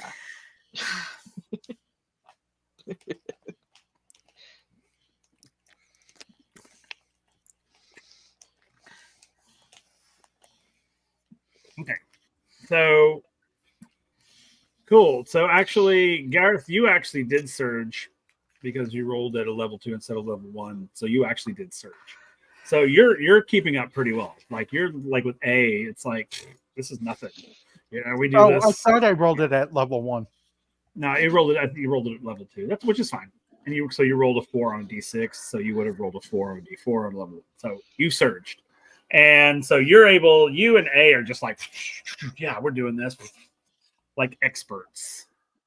Everyone else is kind of watching the two of you like show offs, you know, that sort of. But you guys, yeah. So you about an hour and a half, you get through it. And Professor Mercutio goes, right, exercise is over. Please go shower, change, and meet me in the common room in half an hour. So in you guys go back into the dormitory. You go up to shower. Because remember, each room has its own bathroom. Sort of, you can bathe and shower and clean up in your room.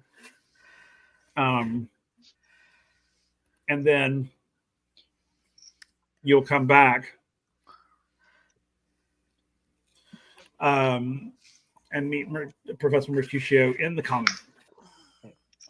I was going to say, Will, real quick. I would say when A's taking his shower getting cleaned up, that's probably when he like really like notices his ears were long. So depending on who is in the next rooms over, they're probably going to hear what the hell? What? Like yelling. Okay. Because he's not realized that again that wasn't a mutation he chose type deal. It was like that's how it wasn't woke up, which is weird. So out of this group, I think Katerina is next door to you. All right. And because I think you're at the end of the hall, so there'll only be one person on this side. The way I have because I don't think it'll be loud enough to go across the hall. It'll just be whoever like the next neighbors are, and maybe the one over. But so if it's just the one, yeah. Katerina will hear it for sure. She'll hear your muffled weirdness going on. Yeah, but it's like during that moment is when he'll notice again, like the weird part. He's got him a little worried at this point, but he's not really going to try and show it. Okay. So is he going to try to hide his ears? No, he's not going to try to hide it. Okay. No. So I'm saying he's not going to try and hide. He's not going to try and hide how worried he is because he's never had it like randomly change on him before. Gotcha. Like you're gonna like act like this happens naturally all the time. Like, well, he's going to act like he chose me. He's like, oh, I figured it'd be needed. Yeah, you like it? You like what I did here? Yeah, okay. I figured it'd be a good look, like that kind of play off. Yeah, when we come out of the room, I'm gonna be like, everything all right there? I don't know what you're talking about. What are you talking about? All right. Let's do. We're gonna roll for this. I want you to roll charismas. Okay. Challenge charisma. Damn, you're probably gonna win this.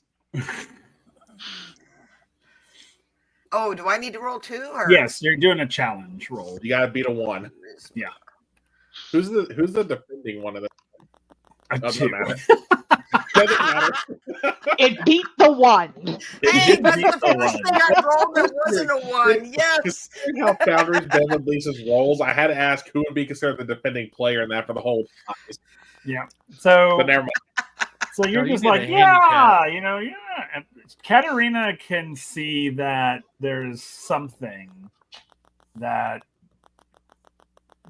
doesn't seem like it's supposed to be that. Like she can see through you a little bit. Like, yeah, she's pretty good at this sort of like reading people. So she probably sees. I mean, she does. She sees that you are trying to cover it up, quote unquote. Yeah. You know, so but here's the question. Does she say anything?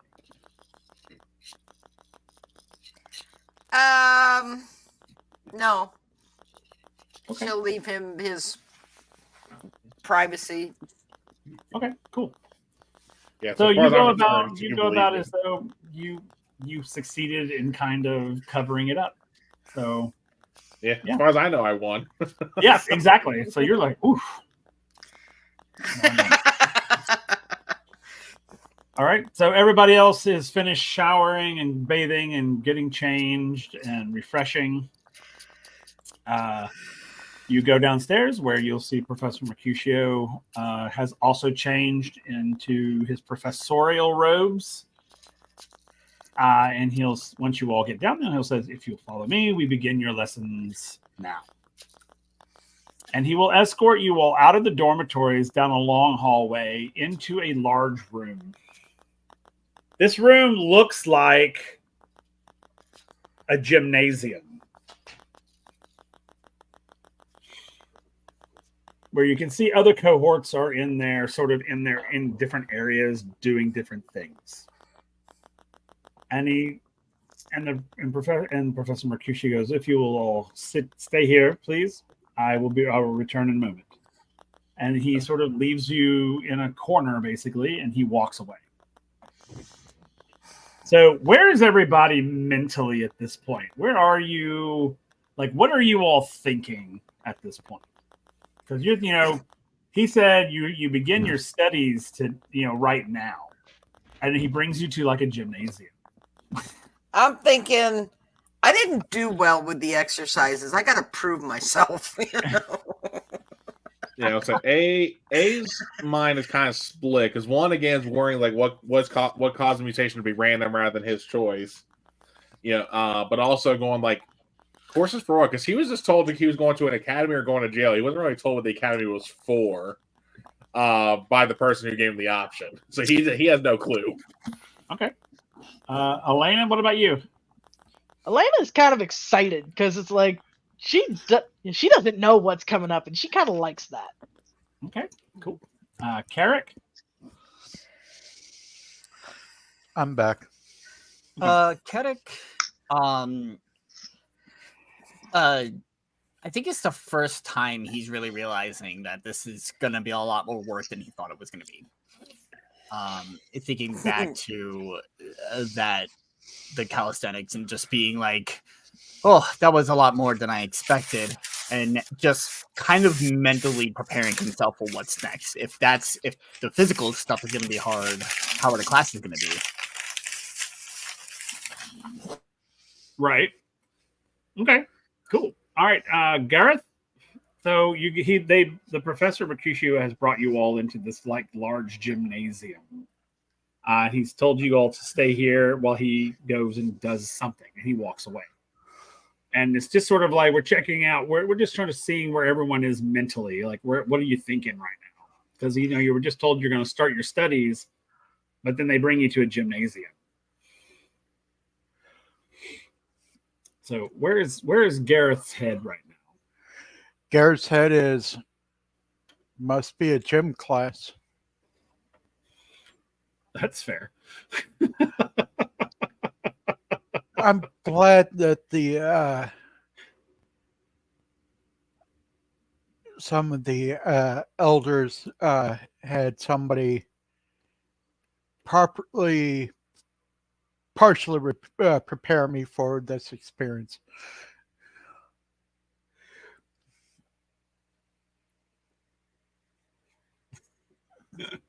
Okay, cool.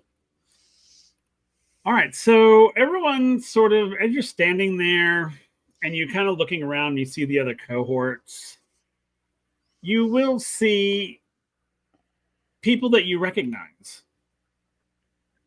You'll see other people that either arrived with you on your transport that are in other cohorts, sort of doing stuff. What do you do?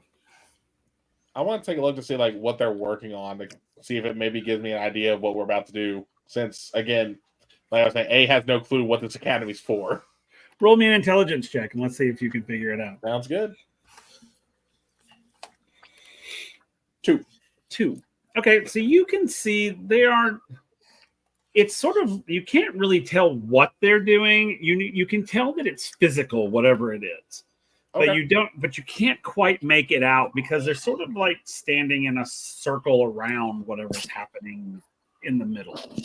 But you can kind of, as you look between them, you can see that it is something physical. Okay. At that point, I'm going to go like, damn it, kind of wish I had my wings to get a better view. Okay. Drink a Anybody Red else? Bull. Yeah. Drink a Red Elena Bull. is going to wave at everybody she recognizes, Okay. and you'll see whether they wave back or not. They do. They kind of like wave back at you, but they look very nervous doing it.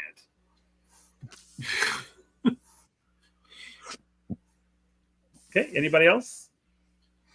I'm probably literally standing at parade rest, trying not to make eye contact with anybody. You know? Fair enough. All right. So as you're all sort of standing there doing your thing, you'll see Professor Mercutio coming back. And it'll say, right. Today's lesson will be on physical strength. Today you will be sparring with one another.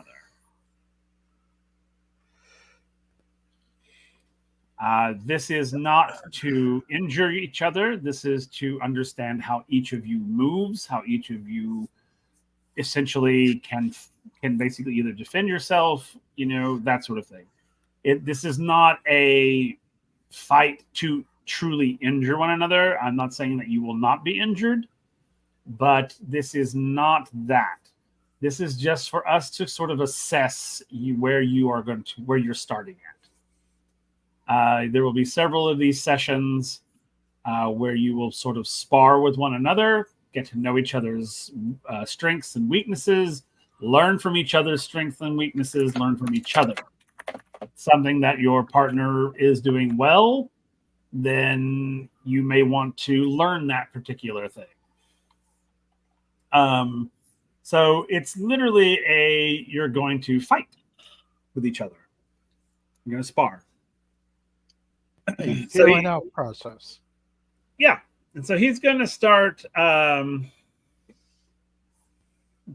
you off. And so he's going to pair A with Katerina. He's going to pair Elena and Gareth. And then Kirik, you will spar with one of the other students.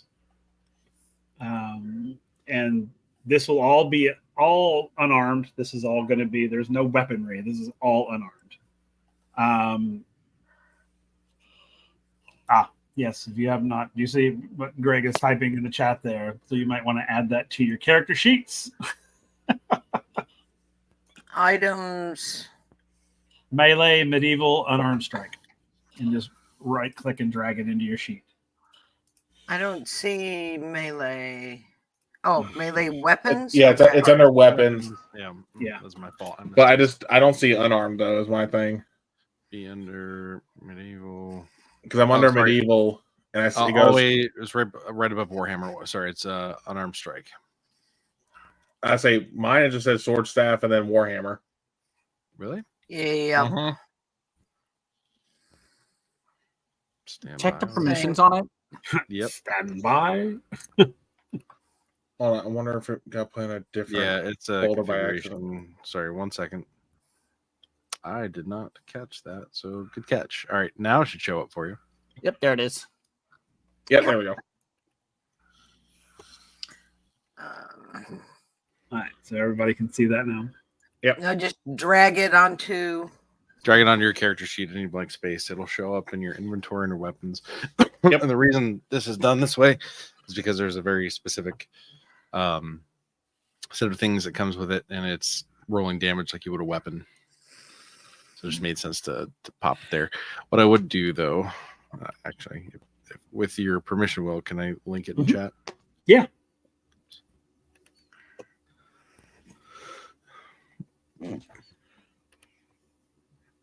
Oops.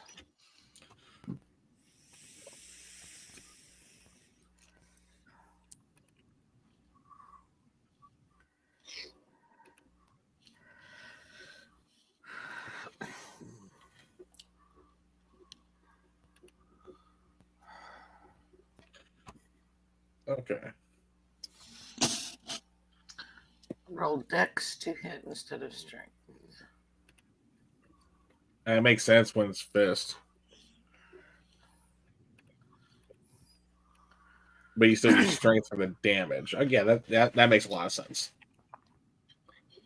Yeah, so for every 4 levels of strength, you're going to add just a +1 modifier to whatever your damage was for a 1d4. Yeah. Okay, so quick clarification. Like if I was attacking or challenging and I rolled dex and I'm level 2 at dex, so when it says level rolling, I would change that to 2 just for future reference. I'm sorry, can you repeat the question?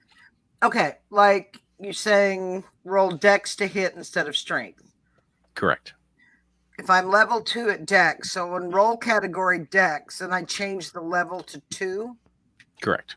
Okay, gotcha. I know it's probably a silly question, but I wanted to No. make sure. No such thing. No, that's great. Exactly.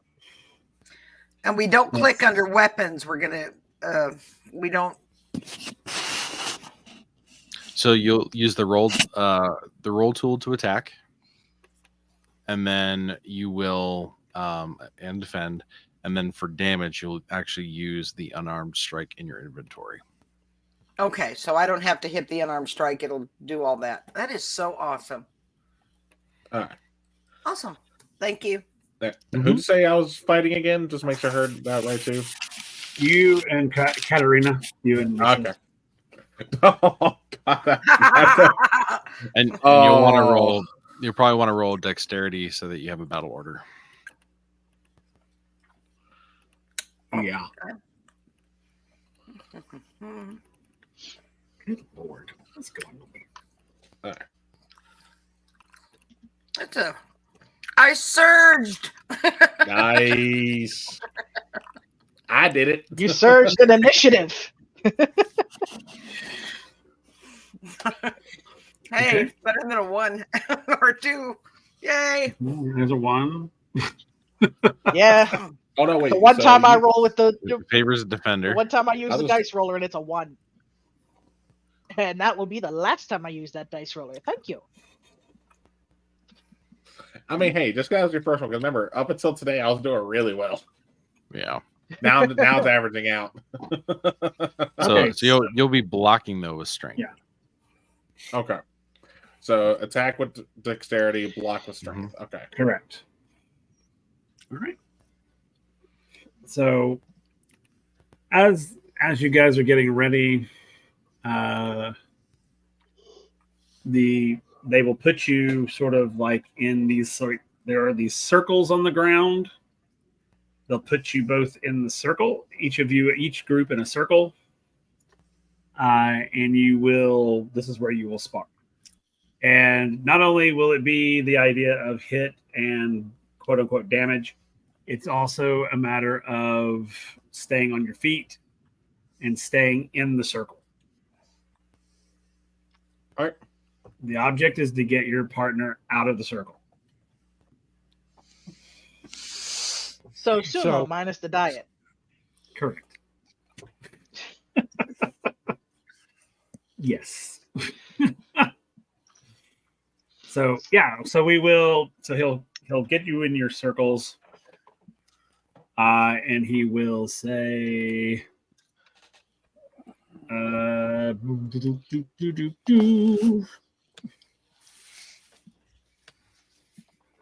So we're gonna go. It'll be Katarina and A first. Katarina will be the attacker first. A will be the defender. So roll your attack. Fine. Ooh. Oh I had God. a 1. There's a lot of 1s coming around. Having all those amazing rolls there. Again, I guess like it's averaging out now. You know, maybe the gods are telling me something. I don't know. I think she got she's a parry, right? Yes. Yeah, so she got the aerial jump. Yeah.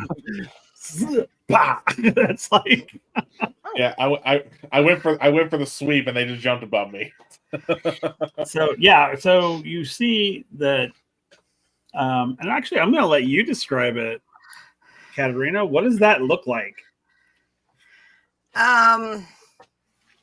Well, she's very dexterous, so I think she would literally fake him out by leading with her left and then ducking down and sweeping with the right, Okay. So it's like she's gonna punch or push, but then she ducks down and swings around and takes his legs out. Okay, boom. Okay, so she's literally flying at you. Yeah. And she fakes you out basically and sweeps the feet. And then helps you up. I was going to say, with that sweep, they knocked me out of the circle. It then helps you up. It's like I was going to say, is he prone now? Does the fight continue? Yes, the fight does continue. So I wasn't knocked out of the circle, guys. Because it's a ring out. You were not knocked out of the circle. Yeah. So I am rolling for you for that part. Oh, if you get knocked out or not? Yep. Okay. Cool. You are not knocked out. Okay. As Katerina goes to offer a hand, I'm just gonna I'm not gonna smack out of the way, but I'm just gonna kind of turn and get up and just get back into a stance. Okay. Now it is It's your still turn. It's still the middle of a match, so absolutely. Now it is your turn. all right. Put him in a body bag. So I'm gonna defend with strength, which is come on, Goose. Come on. Well, I mean, if she had left you prone though, you would have been incapable of dodging or blocking any further attacks until you got Yep. up. Fair. Yeah. All right, let me go ahead and roll my attack. Yeah. Ah! It goes to the Doesn't defender, matter. right? Defender. Yeah, that's what I thought. It goes to the defender. So describe what you do, and then you describe how you block it. I will say,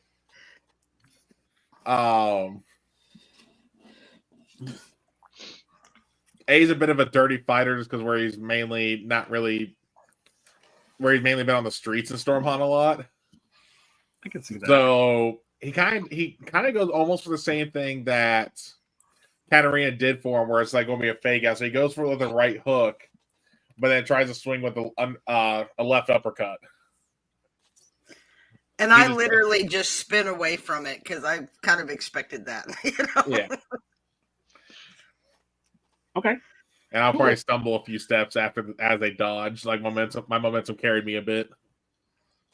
Yes, Hey, you still did not step out of the circle. Oh yeah, no, I'm just saying still for the image.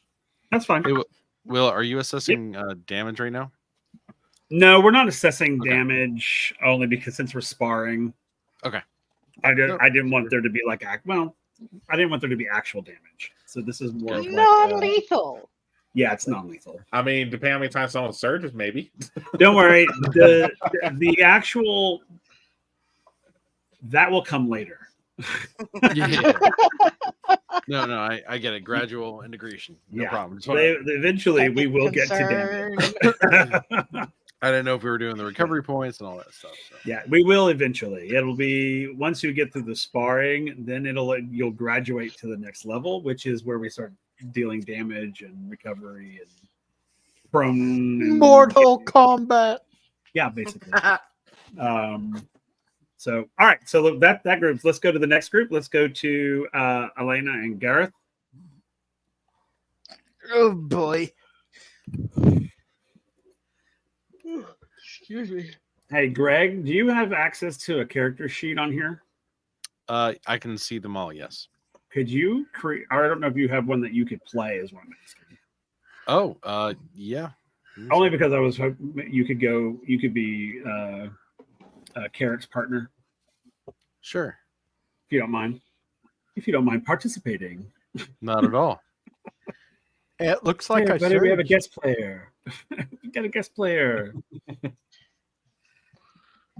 Long live guest did. NPCs.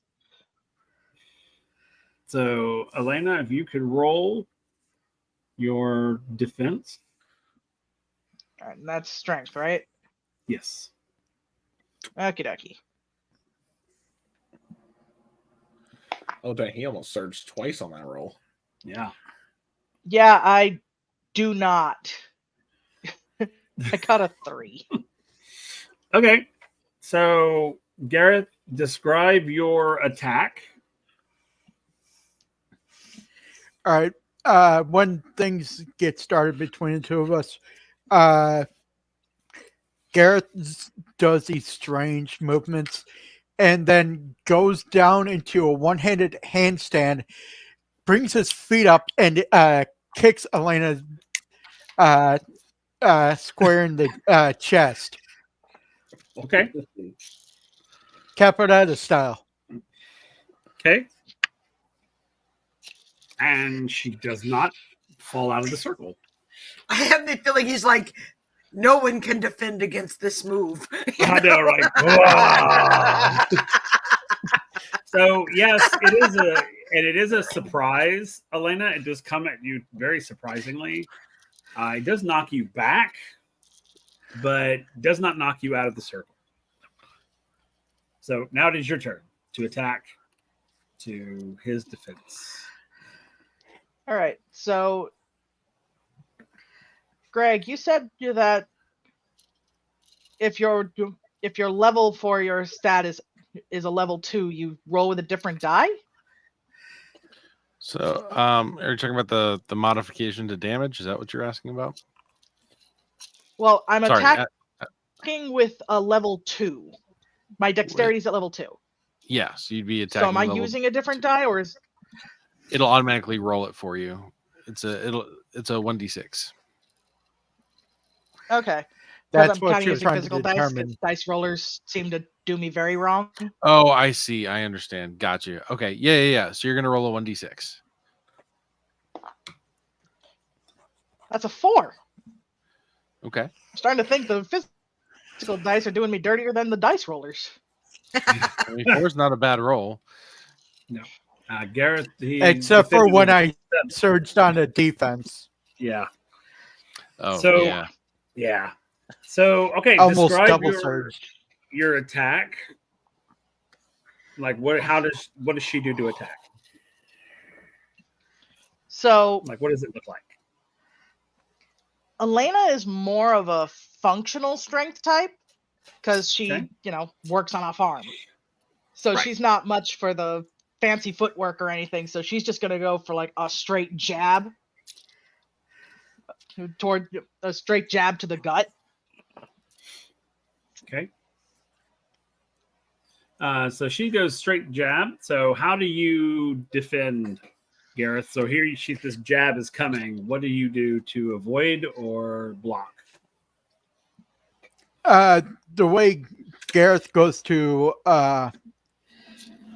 block it is as the jab comes in, he sucks his gut in and moves in as if he was being hit. Basically going with the flow of the movement. Okay.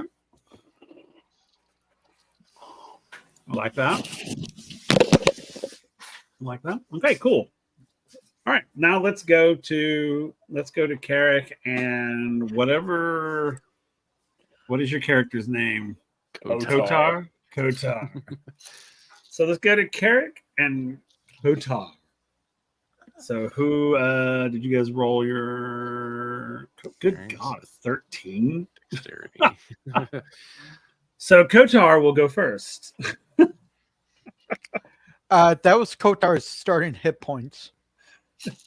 Yeah, that was just the starting hit points. That's I know. I was just Yeah, all right. and the I was challenge going- roll, I rolled a 1, so your 7 beats me for the challenge roll. So So I'm playing a moment.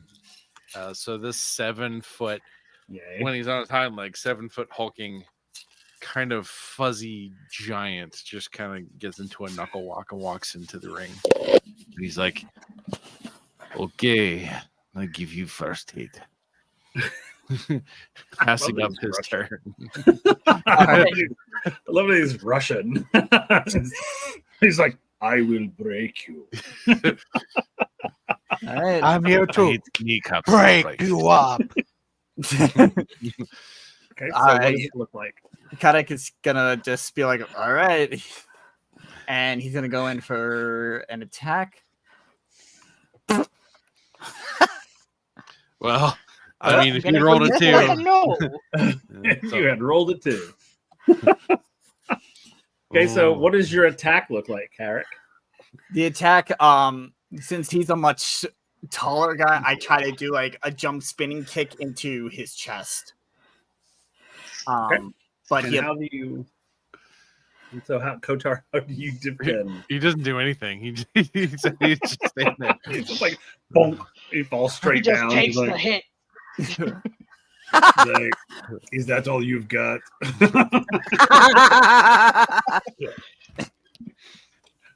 I love that. I have Okay. seen babies hit harder. I know. It's like babies hit harder than you do. My grandmother hits harder than you do. Nah, call that a hit. This is what we call a hit to Mother Russia. Yes, your Mother Russia, country hits you. All right, back to A and Katerina. So Katerina gets the first hit.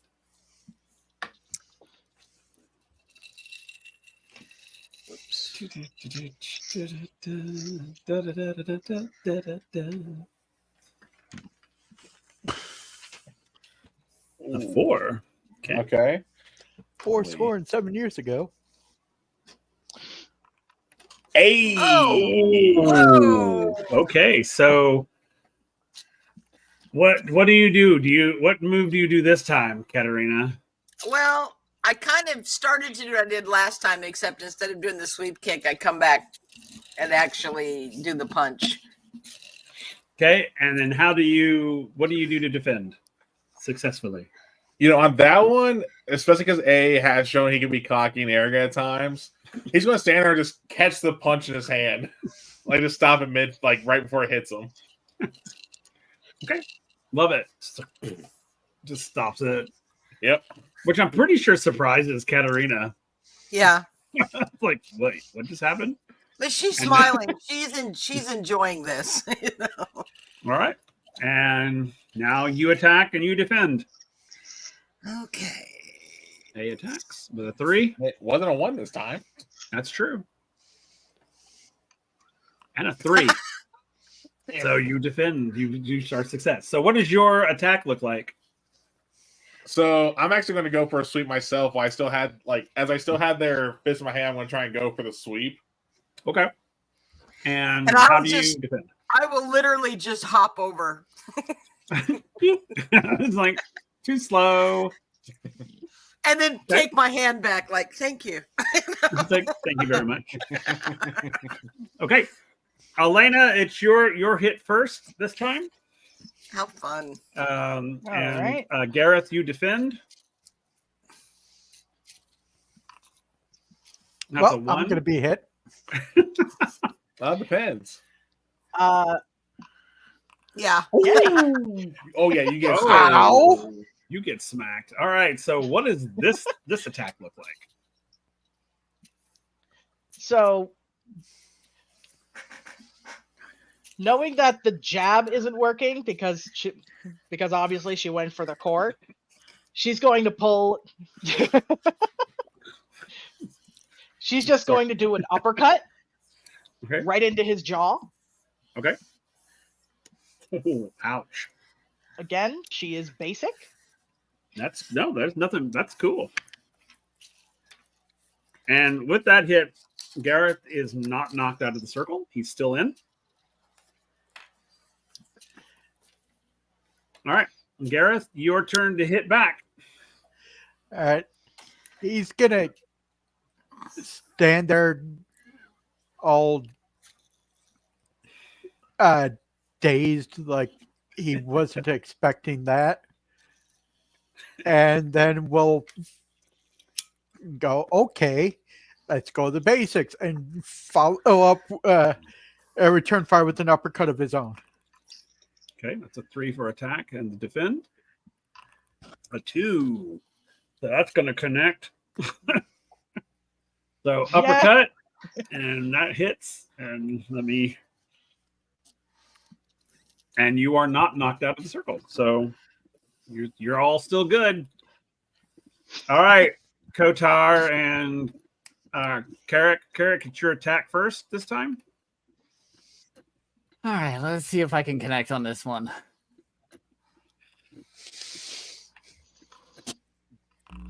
Ah! Look at that. So, you connect. So on this one, Kadak realizes that he needs a little bit more oomph behind that kick. So this time he decides to almost like if he was running up a wall, runs up Kotar's body up to his chest and basically launches a kick off of his chest. Oh my god, I love that. That is great. Running up this. Wait, how tall is Carrick? Kind of. Greg said Kotar is 7 foot. Yeah, Kadak's like, I guess he's about, I want to say like 4'9". Oh god, I'm making him a short boy. David and Yeah. Goliath here. I'm making him a That's short even boy. better. Love it.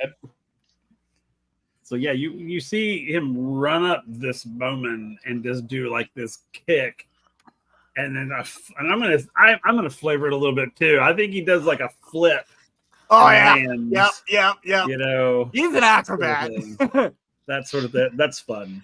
I'm just adding that myself for flavor, just because Go for I it. can. I love Because it. I can. Yes. All right, Kotar, your attack, and Garrick, your defense. So he's gonna spit out a little bit of blood and just kind of grunt. He's just gonna go straight in, for an attack. 3? Oh, 3. Aha. Defended. you're defended. All right, so he comes straight in for an attack. How do you?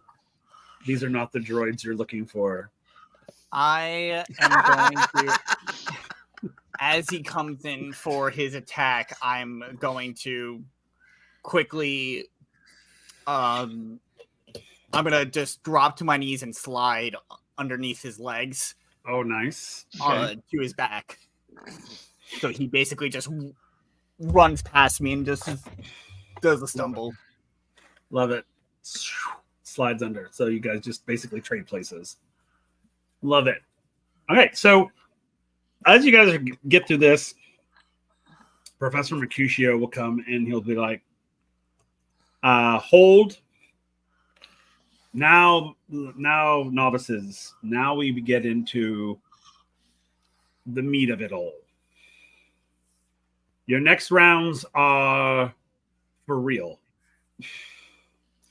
Now we are into like for real hits. This is where this will be damage. This will be all of the fun stuff. So yeah, the fight is basically Rocky IV. Totally true.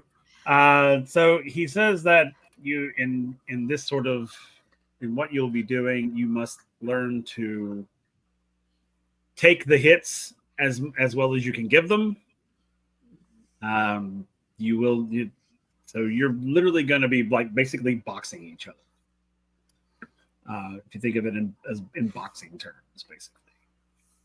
So the next 2 rounds are for like damage, like see who can damage who and the most. Stop it, Kellen. So remember your recovery points. Yes, you remember your recoveries. All right, so I don't remember my recovery. You can tell us. I think it's a 2. I have a 1. It should be. Good luck should be on your damaging the speed. moment.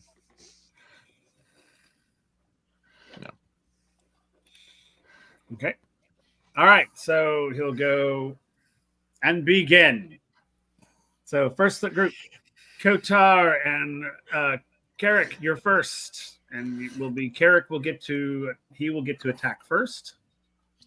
Whee! Because All right. I rolled an even number. Ooh, a 7. Sorry. Yas. That is a surge. So do a double surge. And there you go. There's a 3 for the defense. So now we roll your damage. Yep. 1 damage. 1. it's like slap him. Like, I basically, since he was like facing away from me, I'm just gonna like give him a quick like kick into the shin. Take that. Take you brute. We're just doing 1 action per turn, correct? Yes. Okay. Yeah, we're gonna do 1. This is just 1. It's like, no, I have 12 actions and I shall destroy you. It's like, no. I was wondering because if we were No, doing those 2 actions, he could choose to auto hit a second. Yeah, we're only going to do 1. It'll be a 1 hit. Yeah. Okay, gotcha. And then we'll graduate again to your full hits. Yep. Apologies. No, you're good. I don't know. Total valid question. All right, Kotar, your attack, and then your defense. Oh God! Yeah. I'm giving myself snaps. I just surged 4 times. Wow. 19 on a 1d4. Eric, you Oh, better be ready to go to God. sleep. Oh my God, Goose, you got it. I'm gonna die. For 2 damage, though. Okay. Defense is like a 6. You're not dead yet. But Just- give it time. I can just say he just slaps him down. Just like, I thought I rolled the wrong level for a second. I was like, "There's no way." Yeah. Dang. and Oh yes, my Goose, God. that was a Blazing Saddles reference. All right. Also, with the recovery points, just to remind you, so I'm back up at 13 HP because my recovery points are 2. So, Riku, next time you have a turn at the beginning of your turn, you're going to add your recovery points back to your current HP. Gotcha. Thank you. All right, cool. We go once again. Now, Kotar, you attack first.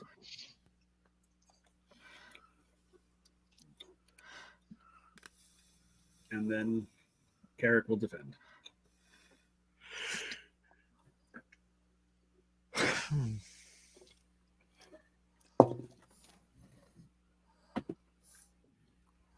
So wait, who's attacking? Sorry.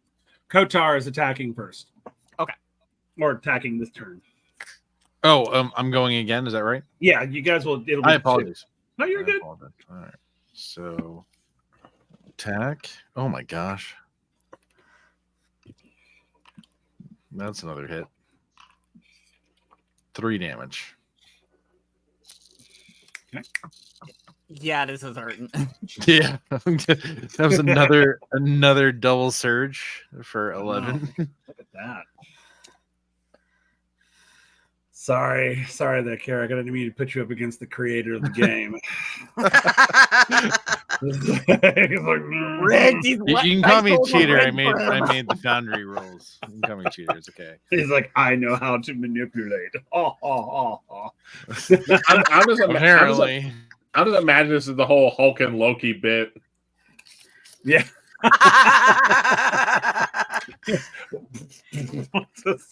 God. Especially Okay. with that quadruple surge earlier. Yeah. Just Yeah, God. and again. Jeez, man. That was crazy. That was awesome. All right, Carrick, your turn to attack. You Kotar got this? defends. What? Oh dear. I'm barely standing up This at will this end point. very Oh, wait, let me take my recovery. But I'm barely standing up, and I'm like, Yeah. God, I that's- go to try to kick again, and I come. You're just like, oh God. He just catches it and pushes it away.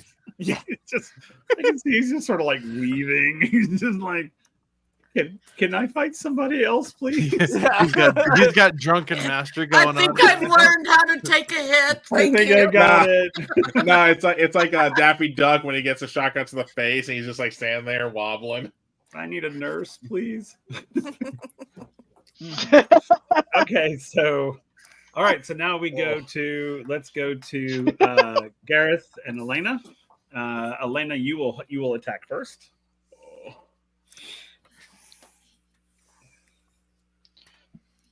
as Okay. the medical staff is Nope. taking care of poor Carrick. Okay, that was a 1 and a 1, so he defends. Okay, Yeah. all right, Gareth, you may Garth, you may Gareth, you may attack. Excuse me if I can say things All wrong. right. And Elena, you defend. Oh, wait. Wrong stat. You're good. There we go. Dexterity. You attack with dexterity. You attack Ow. with strength. It's okay. I had it. There it goes. The funny thing is, I selected roll category dexterity, and it showed up strength anyway. It said nope. It's like nope. I All rolled right, a Elena? 2. A 2. Okay, so you defend. That's cool. All right, Elena, it's your attack now. And Okay. Guess you And will. now that I defend. understand that the dice roller is once again hateful of me. That's a 5. Oh, very nice. Fair enough. And then he defended with a 7. Okay, so y'all are basically neutral at this point. It's like just hit. Yeah. So cool. All right, now we go to A and Katerina. And Katerina, you will attack first. Okay.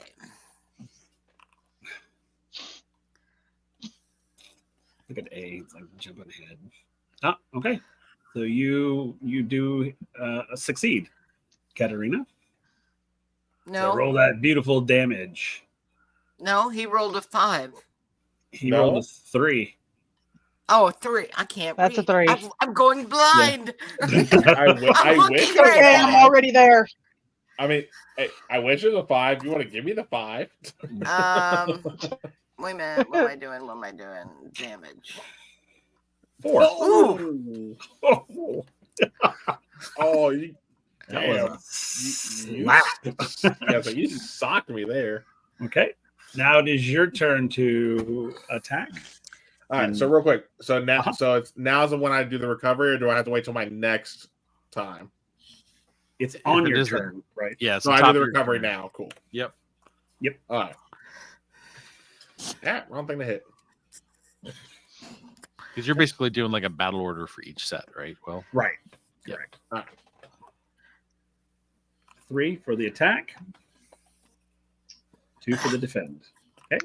So you Nice. may Hits. roll your damage. Give me one. Roll that beautiful beam footage.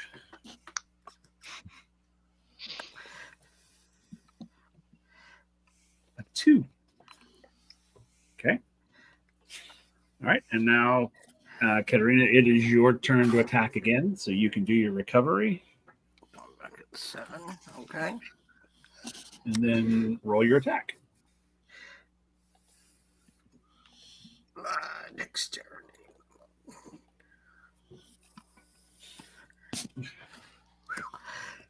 Hmm. Oh, did he? Oh, you defended? Wait. Yeah, I already rolled my defense. Oh, okay. Yeah, it was a tie, so I got went to me. So you're able to block it.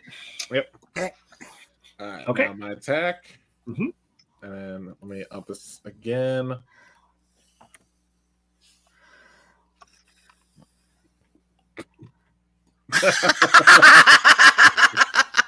I defend. And she defends, so she's Yeah. able to block that. Hey, so as you guys are going through this and sparring, and poor Carrick looks like yesterday's meatloaf. Again, Professor Mercutio comes in, and he says, "We'll take a moment so that you can basically." The nurse will take care of you, so they'll take a 20-minute break sort of thing, so that so you're going to do your recoveries and all that, and you'll be ready to go for the next round. Get some water. And at this point, they'll be like, now this is the extreme round. This is literally, you'll take your multiple attacks if you have them, that sort of thing.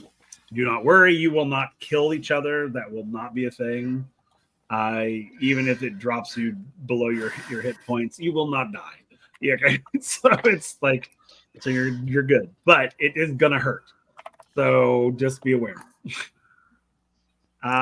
So it gets you all together, and this time he's gonna rotate partners. Yes. So at this point, you will be with Carrick. Gareth, you will be with Katarina. Riku, Elena, I'm going to go ahead and apologize. And Oh, this is Elena, gonna be fun, buddy. You will be with whomever we have in that next spot, because that's where we're going to end the session tonight. Oh, Yeah. come on. Oh yeah, because next session we'll start out with full on hitting. You guys are going to be like, honestly, it's a good idea just because I know if I matched up with Kotar, I would literally be like, please don't kill me. Okay, so Greg, Yes. so how does the extra action work? Just to refresh. I may forget in 2 weeks, but No, totally fine. So there are a number of things that you can do in an action. So I would say it's really categorized into 4 different things you can do. So there's movement, there's combat, there's interactions, and then there's magic casting, right? And so when we're talking about movement, we're talking about any kind of maneuver you want to make, basically. Like if you are going to swim, for example, there's a terrain modifier for something like that. And on that cheat sheet that I sent you should kind of discuss all those different things. So again, if you're going to move, that's going to take up 1 action, and then you'll have another action to do whatever you want. If you don't have to move, you're within range of an enemy in this scenario that we're doing. You don't have to take movement. You literally can use both actions to attack. So you would get 2 actions, 2 attacks. okay. And, So and for those who have decks, I think you have a higher number of actions. I believe. So how do you know how many actions you have?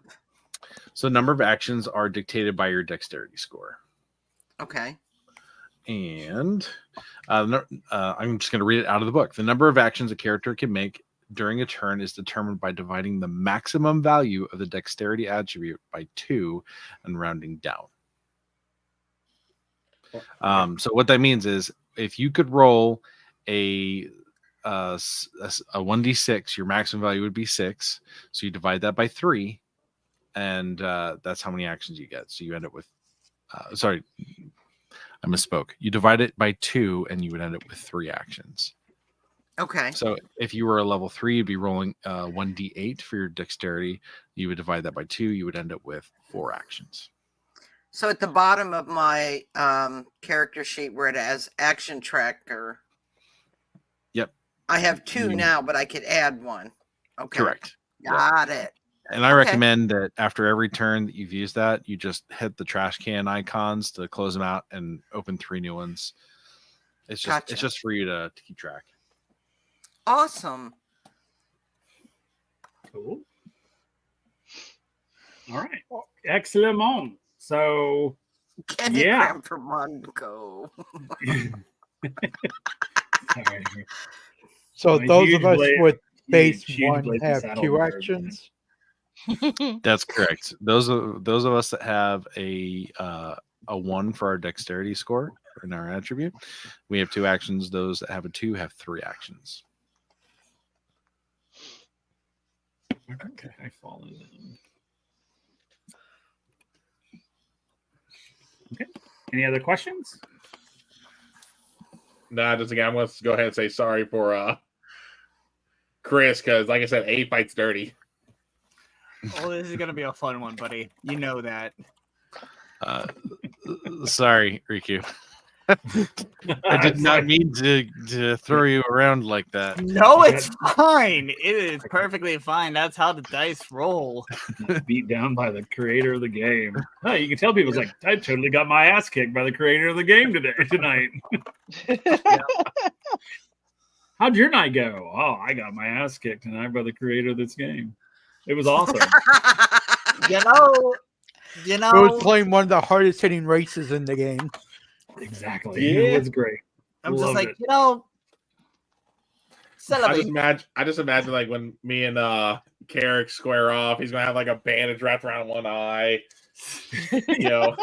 Yeah, Probably- I know. He's going to be bandaged up because it's not Probably like, an arm and a sling. It's literally like he's going to be okay to fight, but he's going to be hurt. He's going to be I damaged. didn't go below half. I didn't go He's a below little- half hit points. True. He's a little scrapper. Yeah, he Yeah. is. Absolutely. It's not too terrible since I was still over half hit points. So Well, great. I will say too, if I rolled well enough when we were actually going for damage, I was going to do one of the dirty tactics like Katarina. Nice. So, all right, everyone. Well, thank you for joining us again on our episode 2 of Windriders of Aria, and for the fun little bits of combat that we were doing in this one, just to sort of demonstrate to our audiences how combat works in the new platform. We're going to do a lot of this. Sort of these first few sessions are all of them in school, basically learning how to use their skills. So you'll be seeing a lot more of this as we go forward. But next time, make sure you come back in 2 weeks to see us again, and let's see them literally kick the snot out of each other. So it's gonna be super, super fun.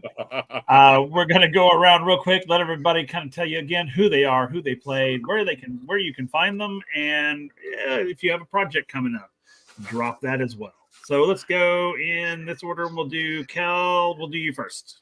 All right. So again, I'm Kel, also known as the Celtic Wyvern King. You can find me on Twitch and TikTok under the same. Obviously, on Mondays, you can find me here for Windriders of Aria, as well as on opposite Mondays for Orlea Origins, also on the Halfling Wizards channel here. Every other Friday, including this Friday, you can find me on my own channel as we are doing a Stargate 5e campaign, where we last left off with everyone getting on the Prometheus. So they're in space, where, as I love to say, because it messes with them, you can't hear your screams in space. I can hear you scream. That was a very good evil laugh. It was a good evil. Oh, I know. I actually got told, my theater teacher actually got creeped out by my laugh a couple times in high school. Anyway, Awesome.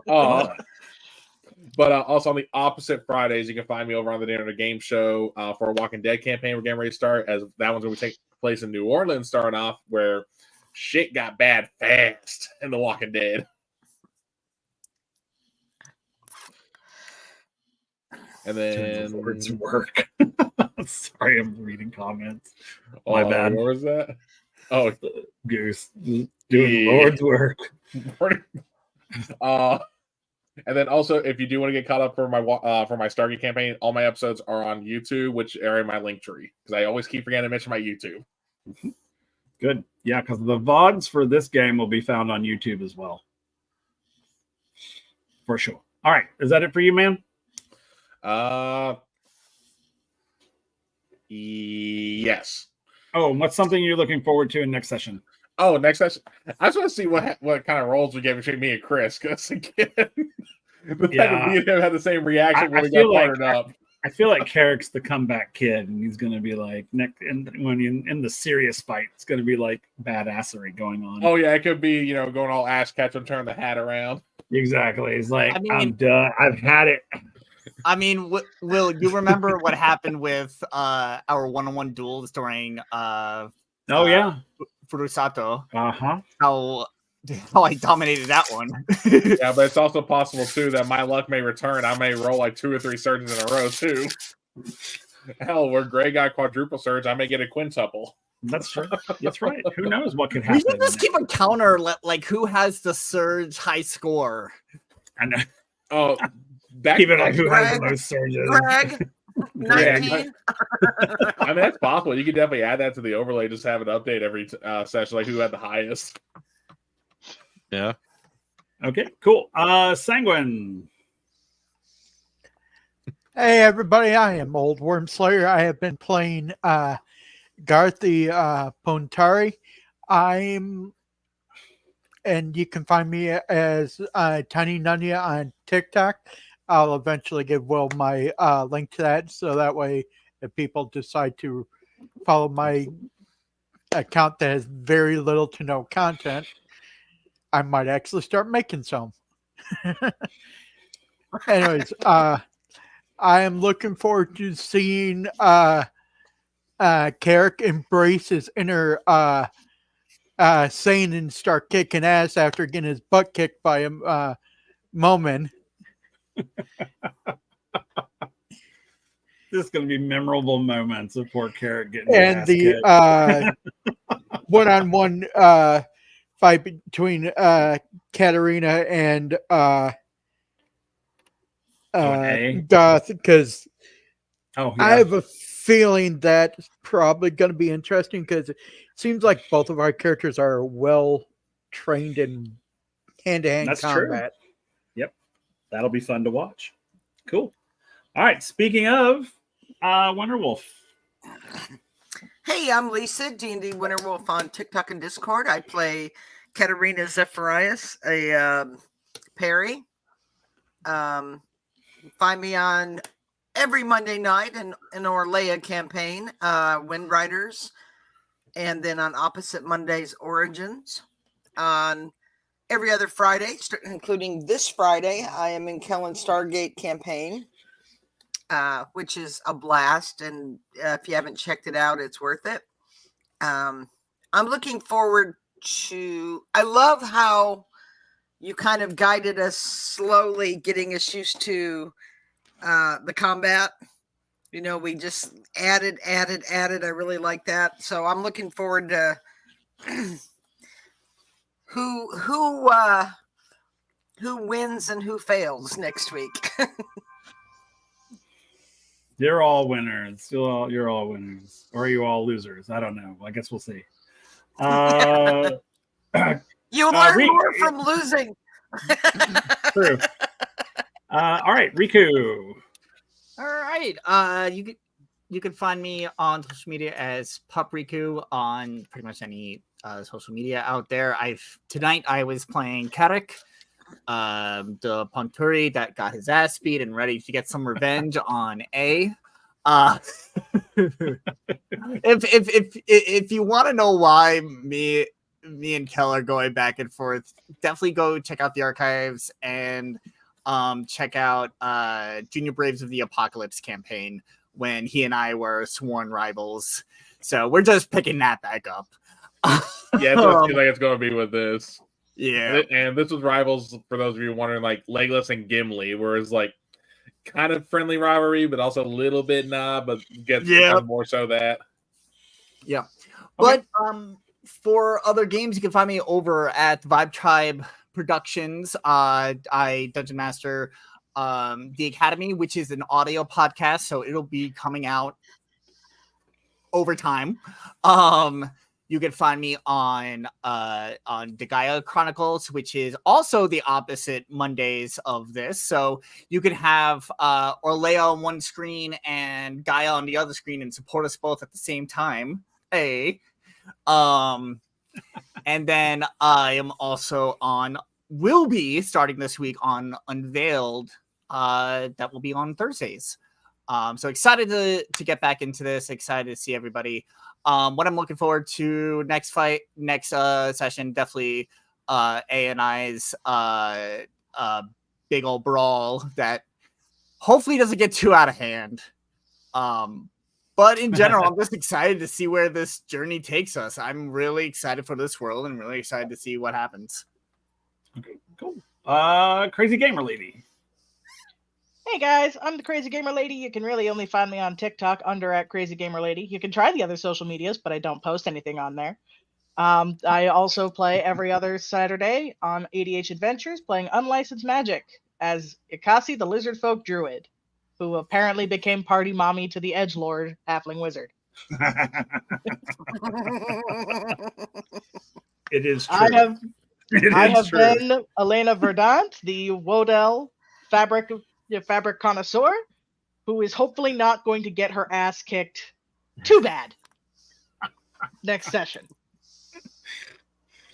Nah. I mean, she's a farmer's fighter. She's not exactly trained to fight. That's fair. That is very fair.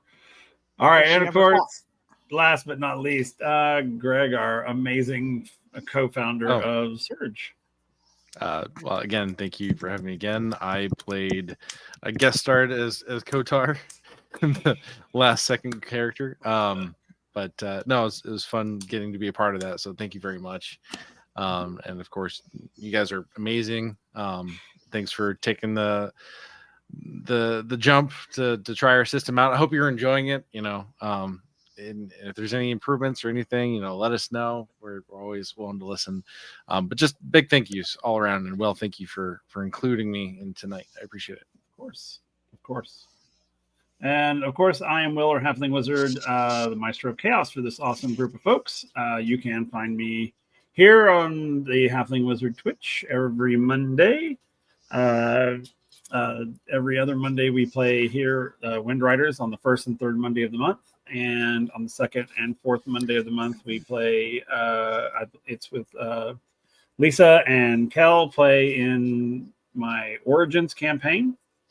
You can also find me at ADH Adventures on Tuesdays as Mim, the Mimic Folk Druid, and on every other Saturday in Unlicensed Magic War Crimes playing the Emo Edgelord Ikaran. Yes. And and then you can also find me over on the Biconics in Vibe Tribe as Papa Oso, as we review NXT, WWE NXT, and TNA wrestling.